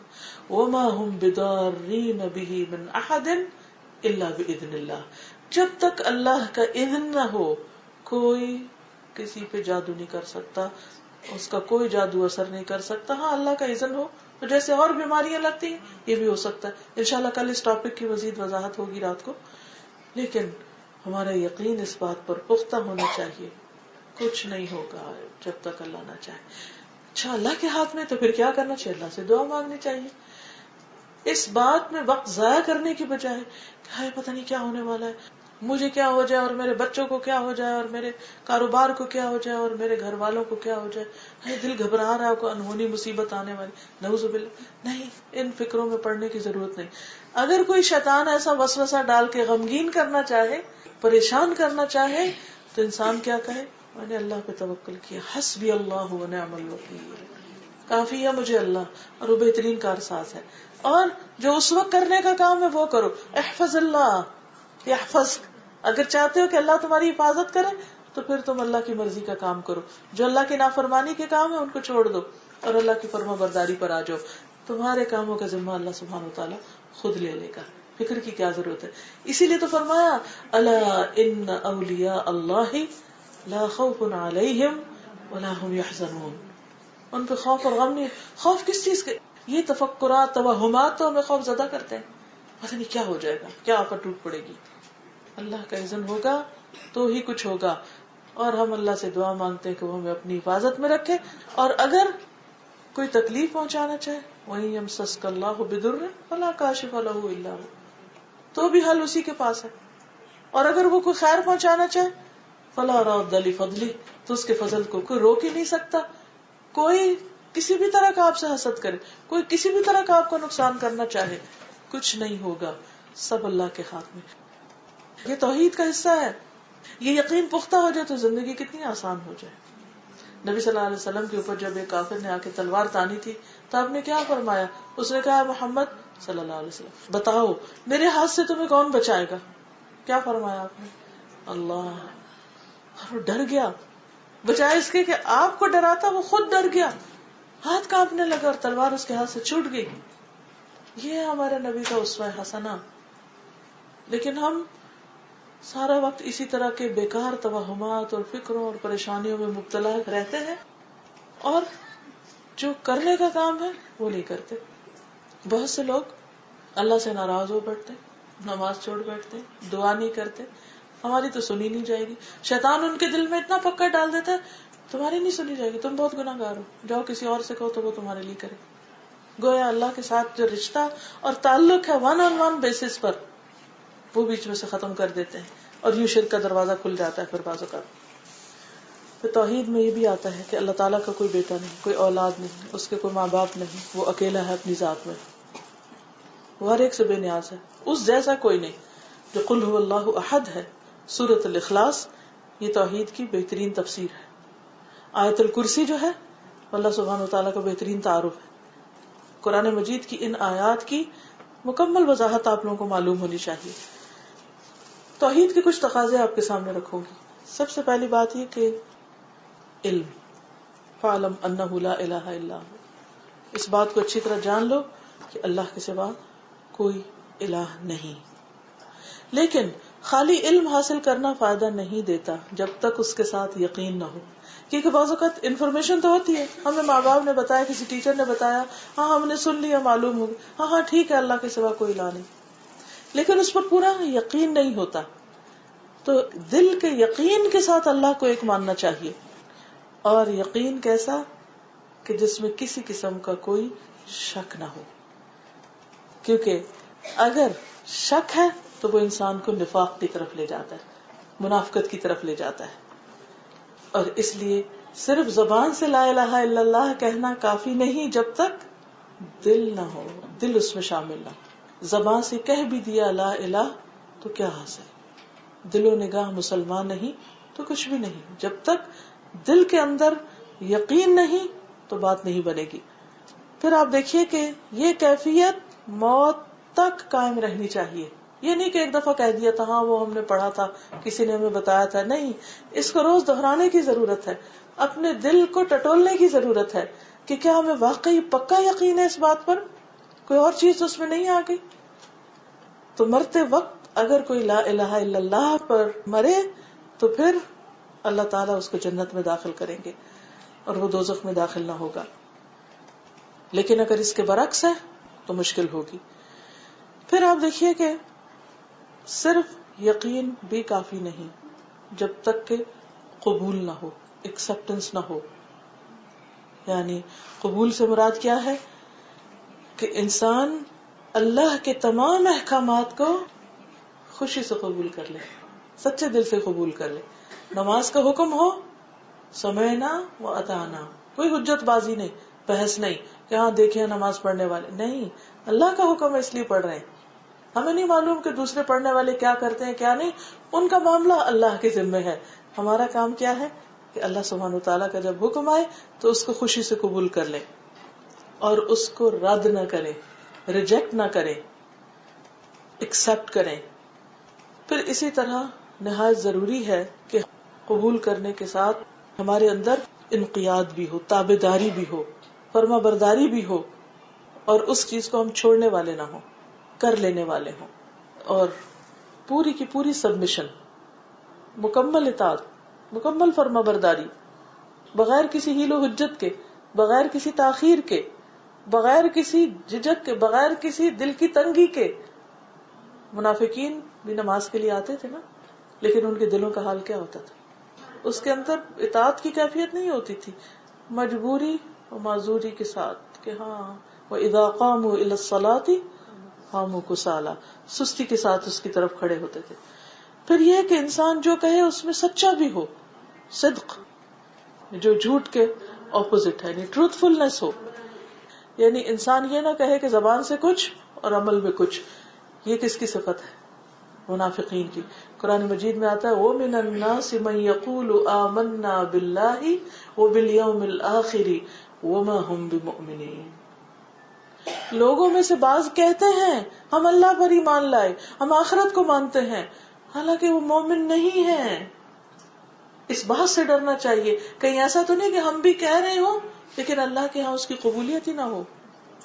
وہ کب ہوتی ہے کہ جب انسان کے قول اور فعل میں تضاد ہوتا ہے کہ زبان سے تو کہہ رہے ہیں لا الہ الا اللہ لیکن عمل میں نہیں ہے، اللہ کے حکم کے لیے دل میں پورا یقین نہیں اور اطاعت کا پورا جذبہ نہیں. جب آسانی ہوئی عمل کر لیا اور جب مشکل لگا تو چھوڑ دیا. کبھی سستی کی، کبھی غفلت، کبھی دکھاوا، کبھی کچھ اور چیزیں. اس لیے صدق کے ساتھ اخلاص ضروری ہے. اخلاص، سنسیئرٹی، جس میں کسی قسم کا کوئی بھی غل اور کسی قسم کی کوئی بھی آمیزش نہ، یعنی پیورٹی ہو اس کے اندر. قل ان صلاتي ونسكي ومحياي ومماتي لله رب العالمین، یعنی کسی بھی قسم کی کوئی ریاکاری اور دکھاوا بھی نہ ہو. اخلاص شرک کے اپوزٹ ہے، لیکن ہم شرک کو صرف کیا سمجھتے ہیں؟ شرک اکبر. جبکہ شرک اصغر جس میں ریاکاری آتی ہے اس کی طرف سے عام طور پر غافل ہو جاتے ہیں. مثلا ہم نماز پڑھ رہے ہیں اور جو ہی دیکھا کوئی آ گیا تو ہم ذرا اور زیادہ اچھے ہو کے کھڑے ہو گئے، یہ شرک ہو گیا، یعنی شرک اصغر یعنی ریاکاری ہو گئی. اس سے بھی بچنا چاہیے کیونکہ ہماری نماز کس کے لیے تھی؟ بندوں کے لیے نہیں تھی، اللہ کے لیے تھی. تو بندے ہیں یا نہیں، ایک ہی جیسی نماز ہونی چاہیے، ظاہر اور باطن دونوں میں ایک ہی طرح. کیونکہ فمن کان یرجو لقاء ربہ فلیعمل عملا صالحا ولا یشرک بعبادۃ ربہ احدا، کہ جو اپنے رب سے ملاقات کی امید رکھتا اسے چاہیے کہ اچھے عمل کرے اور اپنے رب کی عبادت میں کسی کو بھی شریک نہ کرے. ایک شخص نے آ کر حضور صلی اللہ علیہ وسلم سے پوچھا کہ ایمان کیا ہے؟ تو آپ نے فرمایا اخلاص. اس وقت آپ نے ایمان کی ڈیفینیشن کیا فرمائی؟ اخلاص، یعنی ہر چیز سے خالص، پیور. اب دیکھیں دنیا میں جب آپ کوئی چیز لینا چاہتے ہیں تو کیا چاہتے ہیں؟ خالص ہو، کوئی ملاوٹ نہ ہو، کیونکہ ملاوٹ سے تو تاثیر بدل جاتی. اسی طرح اگر توحید میں کسی اور چیز کی ملاوٹ ہو گئی تو بات نہیں بنے گی. پھر آپ دیکھیے کہ خالص عمل ہی قبول ہوگا، کیونکہ اگر کوئی شخص کوئی کام اللہ کے لیے بھی کر رہا ہے اور ساتھ کسی اور غرض سے بھی، تو اس عمل کی قبولیت نہ ہوگی. حدیث میں آتا ہے ان اللہ لا يقبل من العمل الا ما كان له خالصا وابتغي به وجهه. رسول اللہ صلی اللہ علیہ وسلم نے فرمایا اللہ تعالیٰ صرف وہ عمل قبول کرتا ہے جو خالص اس کی رضا کے لیے ہو، اس کو خوش کرنے کے لیے، اس کو راضی کرنے کے لیے، اس کی محبت میں، اور اس کے کرنے سے خالص اسی کی رضا مقصود ہو. پھر آپ دیکھیے کہ یہ سب کچھ ایک مشینی عمل نہیں ہے کہ ہاں ہم نے جان لیا کہ اللہ ایک ہے اور ہمیں پکا یقین آ گیا اور اب ہم اس کی ہر بات قبول کرتے ہیں اور ہم اس کی اطاعت کر رہے ہیں اور ہم اپنی اس اطاعت میں سچے ہیں، جو کہتے ہیں وہ کرتے ہیں اور ہماری ہر چیز بالکل اس کے لیے خالص ہے. نہیں، جب تک عمل میں محبت نہ ہو، محبت کا عنصر اور محبت کی چاشنی جب تک شامل نہ ہو، اس وقت تک بھی توحید مکمل نہیں ہوتی. اس لیے اللہ سبحانہ وتعالیٰ سے محبت، اور جو بھی اس کی اطاعت ہے وہ محبت کے ساتھ، خوشی کے ساتھ، دل کی چاہت کے ساتھ ہو، اور سب سے بڑھ کر اللہ کی محبت ہو دل میں، نمبر 2 اور 3 بھی نہیں. اور یہ ایک بہت بڑا ٹیسٹ ہے کہ سب سے بڑھ کر اللہ کی محبت اور ہر اس چیز سے بچنا کہ جو اللہ کی محبت میں رکاوٹ ڈالے یا اللہ کی محبت پر غالب آنے لگے. کیونکہ والذین آمنوا اشد حبا للہ، وہ لوگ جو ایمان لائے اللہ کی محبت میں سب سے زیادہ شدید ہوتے ہیں. نمبر 1 اللہ کی محبت ہوتی ہے، اور انہی چیزوں سے محبت رکھتے ہیں جن سے اللہ تعالیٰ محبت رکھتا ہے، اور ان چیزوں سے بچتے ہیں اور ان چیزوں سے نفرت رکھتے ہیں جن سے اللہ سبحانہ وتعالیٰ نفرت کرتا ہے. یعنی محبت اور نفرت بھی اللہ کی رضا کے تابع ہو جائے. حدیث میں آتا ہے من اعطى للہ ومنع للہ واحب للہ وابغض للہ وانکح للہ فقد استکمل الایمان. جو شخص اللہ کی رضا کے لیے کچھ دے، اللہ کی رضا کے لیے روکے، اللہ کے لیے محبت کرے، اللہ کے لیے نفرت کرے، اللہ کی رضا کے لیے نکاح کرے، اس نے اپنا ایمان مکمل کر لیا. یعنی سارے کام دین کے ہوں یا دنیا کے اللہ کی خاطر ہوں، تب ایمان مکمل ہوتا ہے. پھر اسی طرح یہ ہے کہ انسان کی دعا، مناجات، اس کی حاجات، یہ ساری کی ساری اللہ کے ساتھ ہوں. قرآن مجید میں آتا ہے وَلَا تَدْعُ مَعَ اللَّهِ إِلَٰهًا آخَرَ لا الہ الا ہوا کل شیء ہالک الا وجہہ لہ الحکم والیہ ترجعون. اللہ تعالیٰ کے سوا کسی اور کو معبود نہ پکارنا، اللہ تعالیٰ کے سوا کوئی معبود نہیں، ہر چیز فنا ہونے والی ہے سوائے اس کی ذات کے، اسی کے لیے فرما روائی ہے اور تم اسی کی طرف لوٹائے جاؤ گے، تمہاری واپسی بھی اسی کی طرف ہے، وہیں سے آئے ہو وہیں واپس جانا ہے. پھر اسی طرح عبداللہ بن مسعود کہتے ہیں کہ میں نے نبی صلی اللہ علیہ وسلم سے پوچھا کہ اللہ کے نزدیک کون سا گناہ سب سے بڑا ہے؟ فرمایا کہ تم اللہ کے ساتھ کسی کو برابر قرار دو حالانکہ اسی نے تمہیں پیدا کیا. میں نے عرض کیا یہ تو واقعی سب سے بڑا گناہ ہے. تو اس میں دعاؤں میں بھی ہمیں کسی اور کی طرف رجوع نہیں کرنا، کیونکہ دعا سے زیادہ اللہ کو کوئی چیز محبوب نہیں. یعنی اللہ تعالیٰ اس بات کو پسند کرتا ہے کہ بندہ اپنی حاجت اور ضرورت میں بھی سب سے پہلے اس کو پکارے. اور اسی طرح جب کوئی دل میں خیال آئے کہ میرے اس کام کا کیا ہوگا، میری زندگی کا کیا ہوگا، میری بیماری کا کیا ہوگا، میرے جینے کا مرنے کا، تو سب سے پہلے اللہ ہے نا، اللہ ہے نا، پریشانی کس بات کی، مشکل کس بات کی، وہ ہے نا ٹیک کیئر کرنے والا، وہی میرا خالق ہے، وہی میرا مالک ہے، وہی میرا رازق ہے. اب تک کس نے رزق دیا، آئندہ کون دے گا؟ وہ چٹان کے اندر ایک کیڑے کو بھی دیتا ہے، وہ فضا میں اڑنے والے پرندوں کو بھی رزق دیتا ہے، وہ زمین کے اندر کی مخلوق کو بھی دیتا ہے، وہ سمندر کی مچھلیوں کو بھی دیتا ہے، وہ اس جگہ کی مخلوق کو بھی دیتا ہے کہ جہاں کوئی روشنی نہیں پہنچتی، سمندر کی گہرائی کے اندھیروں میں بھی وہ رزق فراہم کرتا ہے. جو ان سب کو دیتا ہے، کیا وہ مجھے نہ دے گا؟ وہی دینے والا ہے. اس لیے اسی کی طرف مجھے رجوع کرنا ہے، اسی پر توکل کرنا ہے اور اسی سے مانگنا ہے. پھر اسی طرح آپ دیکھیں کہ صرف محبت ہی نہیں، ڈرنا بھی سب سے بڑھ کر اللہ سے. اب دیکھیے کہ جب ہم لوگوں کے ڈر سے کوئی کام چھوڑنے لگتے تو فوراً سوچا کریں کہ ہے یہ تو اللہ کے ڈر سے چھوڑنا چاہیے. تو بعض اوقات ہم لوگوں سے ڈرتے ہیں تو کسی کو دیکھا کہ وہ سر ڈھانکے ہو تو فوراً ہم بھی سر ڈھانکنا شروع کر دیتے ہیں کہ یہ کیا کہے گا، وہ فلاں نے دیکھ لیا تو کیا ہوگا. واٹ از دس؟ یہ اللہ کی عبادت ہے یا بندوں کی؟ نہیں. اس وقت کیا سوچے، شیطان یہ خیال ڈالے گا، آپ کیا اس وقت سوچے، نہیں مجھے اللہ کے لیے کرنا ہے، اور مجھے صرف اس انسان کے سامنے نہیں کرنا، مجھے ہر جگہ کرنا ہے. ٹھیک ہے، کچھ لوگوں کو دیکھ کے ہمیں کچھ عمل یاد آ جاتے ہیں کیونکہ وہ عمل کر رہے تھے تو ہمیں بھی خیال آ جاتا ہے ہم بھی کر لیں. لیکن ایسا نہیں کہ اس کے بعد جب وہ جائیں تو فوراً وہ عمل چھوڑ دیں. وہ ان کی خاطر نہ ہو، وہ اللہ ہی کی خاطر ہو. قرآن مجید میں اللہ تعالیٰ فرماتے ہیں وَإِيَّايَ فَارْهَبُونَ وَإِيَّايَ فَاتَّقُونَ فَلَا تَخْشَوُا النَّاسَ وَاخْشَوْنِي. پھر اسی طرح اللہ کے رب ہونے پہ راضی، رضیت باللہ ربا وبالاسلام دینا وبمحمد النبی. جو سچے دل سے یہ اقرار کرتا ہے اس کے لیے جنت واجب ہو جاتی ہے اور اس کو ایمان کا لطف آ جاتا ہے جو واقعی اللہ کو اپنا رب مان لیتا ہے. پھر اسی طرح یہ ہے کہ اس کی لائی ہوئی شریعت جو ہے اس کو بھی ماننا کہ جو کچھ اس نے کہا وہ درست کہا. اب بہت سے مسلمان غیروں کی دیکھا دیکھی یہ کہنے لگتے ہیں کہ جی قتل تو بڑی وحشیانہ سزا ہے، یا ہاتھ کاٹنا جو ہے بہت باربیرک قسم کی پنشمنٹ ہے. نہیں، اگر اللہ نے فرمایا تو سچ فرمایا، اللہ نے فرمایا تو اس میں ضرور کوئی حکمت ہے. اور حقیقت یہ ہے کہ جتنی بھی سزائیں ہیں اگر وہ صحیح معنوں میں نافذ کر دی جائیں تو اس کے بعد جرائم ہی کا خاتمہ ہو جائے یا بہت قلیل تعداد میں رہ جائیں جرائم. تو اللہ تعالیٰ نے اس لیے یہ سزائیں نہیں بتائیں کہ سب کے ہاتھ کاٹ کے رکھ دیے جائیں یا سب کی گردنیں اڑا دی جائیں. نہیں، یہ تو وَلَكُمْ فِي الْقِصَاصِ حَيَاةٌ يَا أُولِي الْأَلْبَابِ، تمہارے لیے قصاص میں زندگی ہے. یہ سب کچھ تو تمہیں زندگی دینے کے لیے، تمہاری جان مال عزت آبرو حسب نسب کی حفاظت کے لیے اللہ تعالیٰ نے یہ شریعت بھیجی ہے. اس لیے شریعت کے جتنے بھی احکامات ہیں ان کو دل کی خوشی سے ماننا کہ اللہ نے فرمایا تو سچ ہی فرمایا. وَمَنْ أَصْدَقُ مِنَ اللَّهِ حَدِيثًا وَمَنْ أَصْدَقُ مِنَ اللَّهِ قِيلًا. پھر اللہ کے فیصلوں پہ راضی ہونا، تقدیر پہ راضی ہونا، کیوں نہیں کرنا کہ مجھ پہ یہ غم کیوں آ گیا، یہ میرے ساتھ ایسا کیوں ہو گیا. عبادہ بن صامت کہتے ہیں کہ ایک آدمی نبی صلی اللہ علیہ وسلم کے پاس آیا اور کہا کہ اے اللہ کے نبی، کون سا عمل افضل ہے؟ آپ نے فرمایا اللہ پر ایمان لانا، اس کی تصدیق کرنا، اس کے راستے میں جہاد کرنا.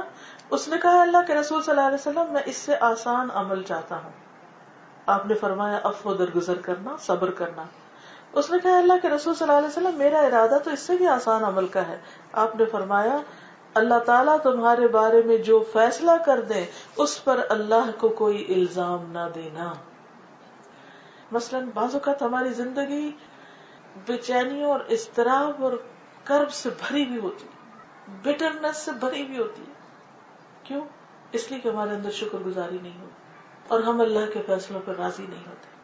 ہم یہ کہتے ہیں کہ ایسا کیوں ہوا، مثلا میری شکل ایسی کیوں ہے. کچھ لوگ اسی پہ پریشان رہتے ہیں کہ میرا رنگ ایسا کیوں ہے، میرا قد چھوٹا کیوں ہے، میرا ناک ایسا کیوں ہے، میرے بال ایسے کیوں ہیں، مجھے ایسا کیوں بنایا اللہ نے. کئی تو اس پہ ناراض رہتے ہیں کہ ہمیں عورت کیوں پیدا کیا، یا چلے اس پہ ناراض نہیں تو اس پہ ضرور ہوں گے کہ بیٹی کیوں ہمارے گھر پیدا ہو گئی. اللہ کے فیصلوں کو قبول نہیں کرتے، اللہ کی رضا پہ راضی نہیں ہوتے. تو اگر کوئی بیٹی کے پیدا ہونے پر افسوس کرتا ہے، اللہ سے ناراض ہوتا ہے، تو وہ دور جاہلیت والی حرکت کر رہا ہے. کیونکہ جاہلیت میں لوگ اذا بشر احدهم بالانثى ظل وجهه مسودا وهو كظيم، کہ جب ان میں سے کسی کو بیٹی کے پیدا ہونے کی خوشخبری دی جاتی تو اس کا چہرہ سیاہ ہو جاتا، رنگ پک ہو جاتا، رنگ بدل جاتا، اور وہ غم کے گھونٹ پیتا کہ بیٹی کیوں پیدا ہوگی. تو آج بھی سو کالڈ مسلمز کے اندر ایسے لوگ موجود ہیں جو اللہ کے اس فیصلے کو قبول نہیں کرتے. چلیے وہ تو بیٹی بھی ہے، اگر کوئی اسپیشل چائلڈ پیدا ہو جائے، کوئی خاص کمزوری کے ساتھ، مثلاً نابینا بچہ پیدا ہو جائے خدا نہ خواستہ، یا کوئی معذور بچہ پیدا ہو جائے، چل نہیں سکتا یا بول نہیں سکتا، اس وقت تو لوگوں کی بعض اوقات ناراضگی اور جو بٹرنس ہے وہ حد سے بڑھ جاتی ہے. نعوذ باللہ، وہ کہتے ہیں ہمارے ساتھ زیادتی ہو گئی. آپ نے اللہ تعالیٰ کو کیا دے رکھا ہے کہ آپ اپنی مرضی کی چیزیں لیں؟ جو اللہ چاہے جس کو دے، جس کو چاہے بیٹے دے، جس کو چاہے بیٹیاں دے، جس کو چاہے ملا جلا کے دے. یہ ہمارا فیصلہ نہیں ہے، یہ اس کا ہے. اچھا اس نے ایسا کیوں کیا؟ اس نے آپ کو چنا ایک خاص امتحان کے لیے. اور آپ کو معلوم ہے کہ بشارت ہے اس شخص کے لیے کہ جس کی 2 آنکھیں نہیں، اس کے بدلے اللہ نے اس کے لیے جنت لکھ دی. تو کیا جس کو اللہ نے صحیح سلامت نہیں معذور بچہ دے دیا، تو کیا اس کے لیے جنت نہ ہوگی؟ اس کے لیے اچھے وعدے نہیں ہیں؟ اس کے لیے اچھے انعامات نہیں ہیں؟ بعض خواتین اس پہ ناراض رہتی ہے کہ ان کی شادی اس شخص سے کیوں ہو گئی جس سے اس کے والدین نے کر دی. کوئی اپنے رزق پر راضی نہیں ہے، کوئی کسی چیز پہ، کوئی کسی چیز پہ. یہ سب کیا ہے؟ یہ اللہ کے فیصلوں پہ ناراض ہونا توحید نہیں ہے، یہ ایمان کی تکمیل نہیں ہے، ناقص ایمان ہے، ادھورا ایمان ہے. جو بھی ہو زندگی میں جس کو ہم نہیں بدل سکتے اسے ایکسپٹ کرے. یہی قبول ہے، یہی انقیاد ہے، یہی طاعت ہے، یہی فرما برداری ہے کہ اللہ کے فیصلوں پہ راضی ہو جائے. ابراہیم علیہ السلام نے کیا کیا تھا جب اللہ سبحانہ و تعالیٰ نے ان کو حکم دیا اور خواب میں دیا کہ اپنے بیٹے کو ذبح کر دو؟ انہوں نے یہ نہیں پوچھا کہ ہیں کیوں، اتنے بڑھاپے میں تو بیٹا ملا اور اس کو بھی ذبح کر دو.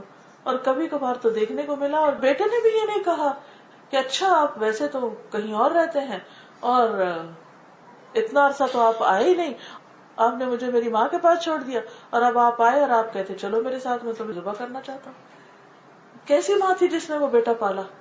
باپ نہیں تھے وہاں، لیکن اس عورت کے اندر ایمان تھا نا، اور وہ ایمان اپنے بچے میں اس نے ڈالا، اس کو سکھایا.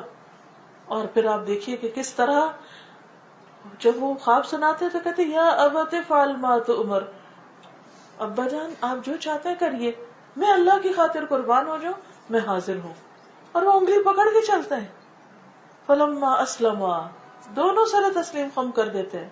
وتلہ للجبین، الٹا کر کے لٹاتے ہیں ماتھے کے بل، اور پھر چھری چلا دیتے ہیں.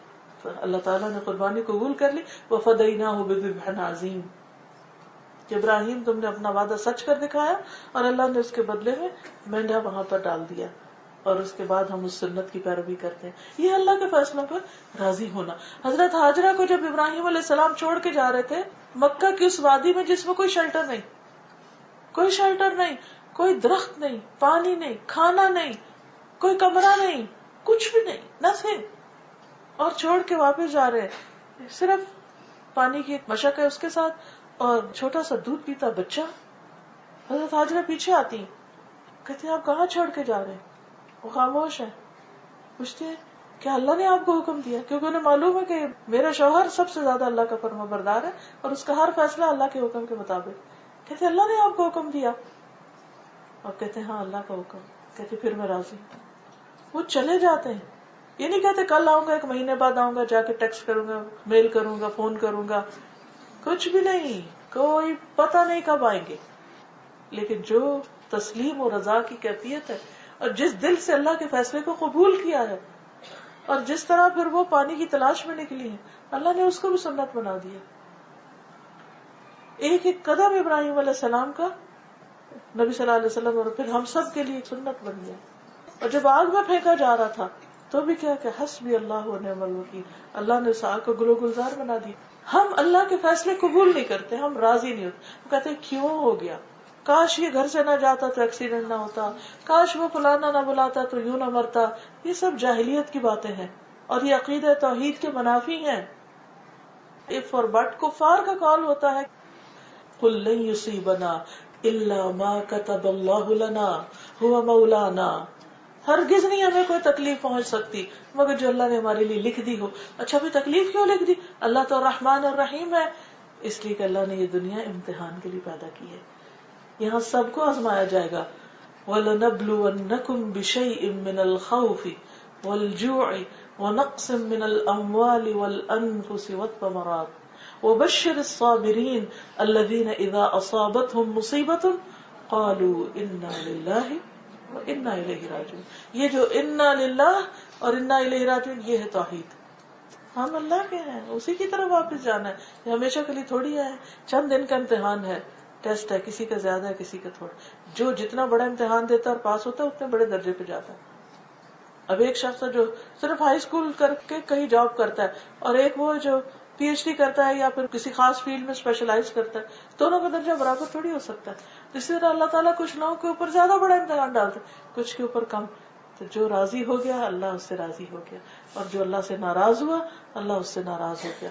تو یہ بھی توحید کا حصہ ہے. پھر اسی طرح یہ ہے کہ اللہ سے مایوس نہیں ہونا، مایوسی نہیں، ہمیشہ ہوپ فل رہے. جب اللہ ہے تو ہر چیز ٹھیک ہو جائے گی. لا تأخذہ سنۃ ولا نوم، زمین و آسمان کو تھامے ہوئے ہے. وسع کرسیہ السماوات والارض، کس بات کا غم ہے؟ وہ ہے نا. کوئی مشکل نہیں. پکارنا سیکھیں، مانگنا سیکھیں، توکل کرنا سیکھیں، اس پر اعتماد کرنا سیکھیں، اس کے آگے گڑ گڑانا سیکھیں. پھر آپ دیکھیں کیسے میریکل ہوتے ہیں. ابن عباس سے روایت ہے، ایک آدمی نے کہا اے اللہ کے رسول صلی اللہ علیہ وسلم کبیرہ گناہ کون سے ہیں؟ آپ نے فرمایا اللہ کے ساتھ شرک کرنا، اللہ کے رزق سے مایوس ہونا اور اللہ کی رحمت سے مایوس ہونا. تو یہ نہیں کرنا. اسی طرح اللہ سے بدگمان نہیں ہونا، یہ بھی ایمان کا حصہ ہے کہ بدگمانی نہیں. جابر کہتے ہیں کہ میں نے نبی صلی اللہ علیہ وسلم سے سنا آپ اپنی وفات سے 3 روز قبل فرما رہے تھے کہ تم میں سے ہر شخص اللہ کے ساتھ حسن ظن رکھتے ہوئے فوت ہو. یعنی جب دنیا سے جائے تو اللہ کے بارے میں اچھا گمان ہو کہ یا اللہ تو ہے، تو میرا رازق، تو میرا مالک. چھوٹی سی ٹپ دیتی ہوں، جب آپ کا دل خفا ہو، کوئی انسان آپ کو ہرٹ کرے، مثلا شوہر نے کوئی سخت بات کہہ دی، بہن بھائیوں نے، ماں باپ نے، کسی دوست نے، کسی نے، اور آپ کا دل بہت ٹوٹا اور آپ کو دوسرے پہ ٹرسٹ نہیں رہا مثلا، یا آپ کے اندر یہ احساس ہے کہ بہت بے وفا نکلا فلاں شخص، یا اس نے میرے اعتماد یا میرے بھرم کو توڑ دیا وغیرہ وغیرہ. اور اول تو ہمیں اتنا کرنا ہی نہیں چاہیے تھا، لیکن غلطی ہماری کہ ہم نے کیا. پھر جب ٹوٹا تو اللہ نے توڑا تاکہ ہم اللہ کی طرف راغب ہوں. یہ وقت ہے یا شیطان آپ کو اچک لے گا یا آپ رحمان کی طرف آ جائیں گے. ایسے میں آپ صرف اللہ ہی کو پکارا کرے اور کہا کرے اللہ تو ہے، جب تو ہے تو تو میرے لیے کافی ہے، ساری دنیا بھی منہ موڑ لے تو میرے لیے کافی ہے. اللہ آپ کے دل کو ٹھنڈک سے بھر دے گا. کسی کا رویہ، کسی کی بے رخی، کسی کی بے نیازی دکھ نہ دے گا. ٹھیک ہے وقتی طور پر انسان ہے نا، ہماری توقعات ہوتی ہیں لوگوں سے، بچوں سے ہوتی. ہم دیکھیں کہ ماں کا دل عام طور پہ کب دکھتا ہے، کب ہم بہت دکھی ہو جاتے ہیں، ہمارے آنسو نکل آتے ہیں جب بچے بدتمیزی کریں یا بات نہ مانے، تو ہماری ساری ہوپ ختم ہونے لگتی. ہم کہتے ہیں اتنا ان کو دکھ سے پالا بڑا کیا، اتنا کچھ انہیں دیا اور یہ کیا کر رہے ہیں ہمارے ساتھ. ہمارے بڑھاپے کا سہارا کون ہوگا؟ لا حول ولا قوت الا باللہ. یہ بچے کب سے ہمارا سہارا ہو گئے؟ سہارا تو صرف اللہ ہے، کوئی سہارا نہیں ہے. کسی پر ایسی توقع نہ رکھے کہ یہ کام آئے گا، کیونکہ کبھی ہم ایک کے اوپر رکھتے، کبھی دوسرے پہ. وہ توڑتا ہے وہ توڑتا ہے، توڑ کے توڑتے ہیں لوگ. اور جو اللہ کی طرف راغب ہو اس کا ٹوٹنا بھی اس کے لیے بڑی خیر و عافیت کا سبب بنتا ہے. وہ واقعی پھر توحید خالص ہوتی ہے. پھر اسی طرح غیر اللہ کی قسم نہیں کھانی چاہیے. غیر اللہ کی قسم جو ہے یہ بھی شرک ہے. حدیث میں آتا ہے جس نے غیر اللہ کی قسم کھائی اس نے شرک کیا. کئی لوگ جہالت میں کہہ رہے تھے تیرے سر کی قسم، باپ کی قسم، ماں کی قسم، پتہ نہیں کس کس کی، کسی چیز کی نہیں، بس اللہ کی. اور وہ بھی ضرورت کے تحت. اللہ کے نام کو ایسے ہی چھوٹی چھوٹی باتوں کے لیے مت استعمال کریں. پھر اسی طرح گفتگو میں شرک سے محتاط رہیں. بعض اوقات وہ 3 پن ہو جاتا، پتہ نہیں چلتا کیا کہہ بیٹھے. قبیلہ جوہینہ کی ایک خاتون قتیلہ روایت کرتی ہے کہ ایک یہودی نبی صلی اللہ علیہ وسلم کی خدمت میں حاضر ہوا. عرض کی، یہودی جو تھا وہ نبی صلی اللہ علیہ وسلم کے پاس آیا اور کہنے لگا کہ اللہ کے ساتھ تم شریک مقرر کرتے ہو اور شرک کرتے ہو، کیا کہہ کے کہ تم چاہو اور اللہ چاہے، اور تم لوگ کہتے ہو قسم ہے کعبہ کی. پھر رسول اللہ صلی اللہ علیہ وسلم نے لوگوں کو حکم دیا کہ جب وہ قسم کھانے کا ارادہ کرے تو کہیں قسم ہے کعبہ کے رب کی، اور یوں کہے کہ جو اللہ چاہے پھر جو آپ چاہیں. یہ نہ کہیں جو اللہ چاہے اور جو آپ چاہیں، یہ شرک ہے. یعنی اس بات میں بہت محتاط رہے کہ ہماری گفتگو میں یہ لفظ کہیں بھولے سے بھی نہ آئے. اچھا ہماری گفتگو میں کیوں آ جاتے ہیں باتوں میں؟ کیونکہ لوگ بول رہے ہوتے ہیں نا، ہم بھی ویسے ہی سوچنا شروع کر دیتے، بغیر سوچے سمجھے ہم وہ باتیں بولنا شروع کر دیتے، وہ لفظ ہماری زبان پہ بھی آ جاتے ہیں. تو کبھی یہ نہ کہیں جو اللہ چاہے جو آپ چاہے، نو، جو اللہ چاہے اور پھر آپ کی مرضی. یعنی اصل تو وما تشاءون الا ان یشاء اللہ رب العالمین. پھر آپ دیکھیے کہ یہ جو لا الہ الا اللہ ہے نا، اس کا پڑھنا صرف مصیبتیں نہیں لاتا کہ مشکل ہو جائے گی زندگی. ٹھیک ہے مشکل بھی ہوتی ہے کیونکہ لوگ انسیکیور ہو جاتے ہیں، وہ کہتے ہیں اچھا اس کا اتنا اللہ پہ بھروسہ ہے، یہ تو ہم پر کچھ بھروسہ ہی نہیں کرتا اور ہمیں چاہتا ہی نہیں ایسا، اور اتنی محبت نہیں ہم سے کرتا، اللہ سے محبت ہم سے زیادہ کرتا ہے. تو یاد رکھیے کہ لا الہ الا اللہ پڑھنے والا کامیاب ہے، اللہ کی توحید اختیار کرنے والا دنیا میں بھی مشکلات سے انشاءاللہ نجات پائے گا اور آخرت میں بھی. سلسلہ صحیحہ کی روایت ہے، نبی صلی اللہ علیہ وسلم نے فرمایا جس نے لا الہ الا اللہ کہا تو ایک دن یہ کلمہ اسے مصائب سے نجات دلائے گا. اس سے پہلے جو ہو چکا وہ ہو چکا. ایک اور حدیث میں آتا ہے، ابو ہریرہ سے روایت ہے کہ جب بھی بندہ خالص ہو کے لا الہ الا اللہ کہتا ہے تو آسمان کے دروازے کھول دیے جاتے ہیں یہاں تک کہ وہ عرش تک پہنچ جاتا ہے کلمہ، جب تک انسان کبیرہ گناہوں سے بچتا رہے. جب دل گھبرائے، جب پریشان ہو تو اپنے ہی دل میں لا الہ الا اللہ، لا الہ الا اللہ، لا الہ الا اللہ، اور توحید کی ساری چیزوں کو یاد کر کر کے اللہ کو پکارے. ایک اور روایت میں آتا ہے جس نے لا الہ الا اللہ وحدہ لا شریک لہ، کیونکہ اس میں اور تاکید ہے نا، شرک کی بھی نفی کر دی گئی، لہ الملک ولہ الحمد وہو علی کل شیء قدیر.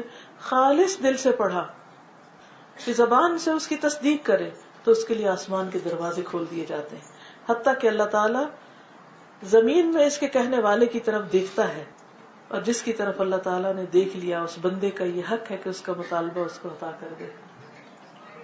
افضل کلمہ جو پیغمبروں نے حج کے موقع پر پڑھا، عرفہ کے دن پڑھا، وہ کیا تھا؟ لا الہ الا اللہ وحدہ لا شریک لہ، لہ الملک ولہ الحمد وہو علی کل شیء قدیر.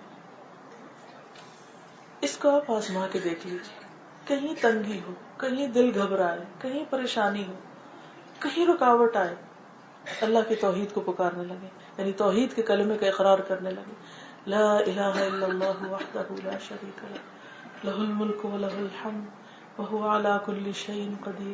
اور جو چیز اٹکی ہوئی ہو نا، جو مشکل، کہیں وہو علی کل شیء قدیر، وہو علی کل شیء قدیر.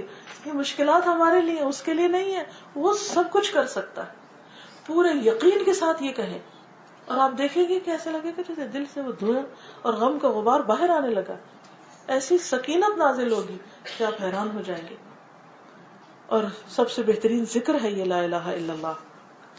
اور اللہ تعالیٰ کا وعدہ ہے، اللہ تعالیٰ فرماتے ہیں اے ابن آدم جب تک تو مجھے پکارتا رہے گا اور مجھ سے مغفرت کی امید رکھے گا میں تجھے معاف کرتا رہوں گا. اور باوجود اس چیز کے جو تیرے اندر پائی جاتی ہے گناہوں کے باوجود میں تجھے معاف کر دوں گا اور تیری دعا سنوں گا اور مجھے کوئی پرواہ نہیں. اے ابن آدم خواہ تیرے گناہ آسمان کے کناروں تک پہنچ جائیں تب بھی اگر تو مجھ سے مغفرت مانگے گا، یعنی خالص اللہ کو پکارے گا، تو میں تجھے معاف کر دوں گا اور مجھے کوئی پرواہ نہیں. اے ابن آدم اگر تو زمین کے برابر بھی گناہ کرنے کے بعد مجھے اس حالت میں ملے گا کہ تو نے شرک نہیں کیا تو میں تجھے اتنی ہی مغفرت عطا کروں گا.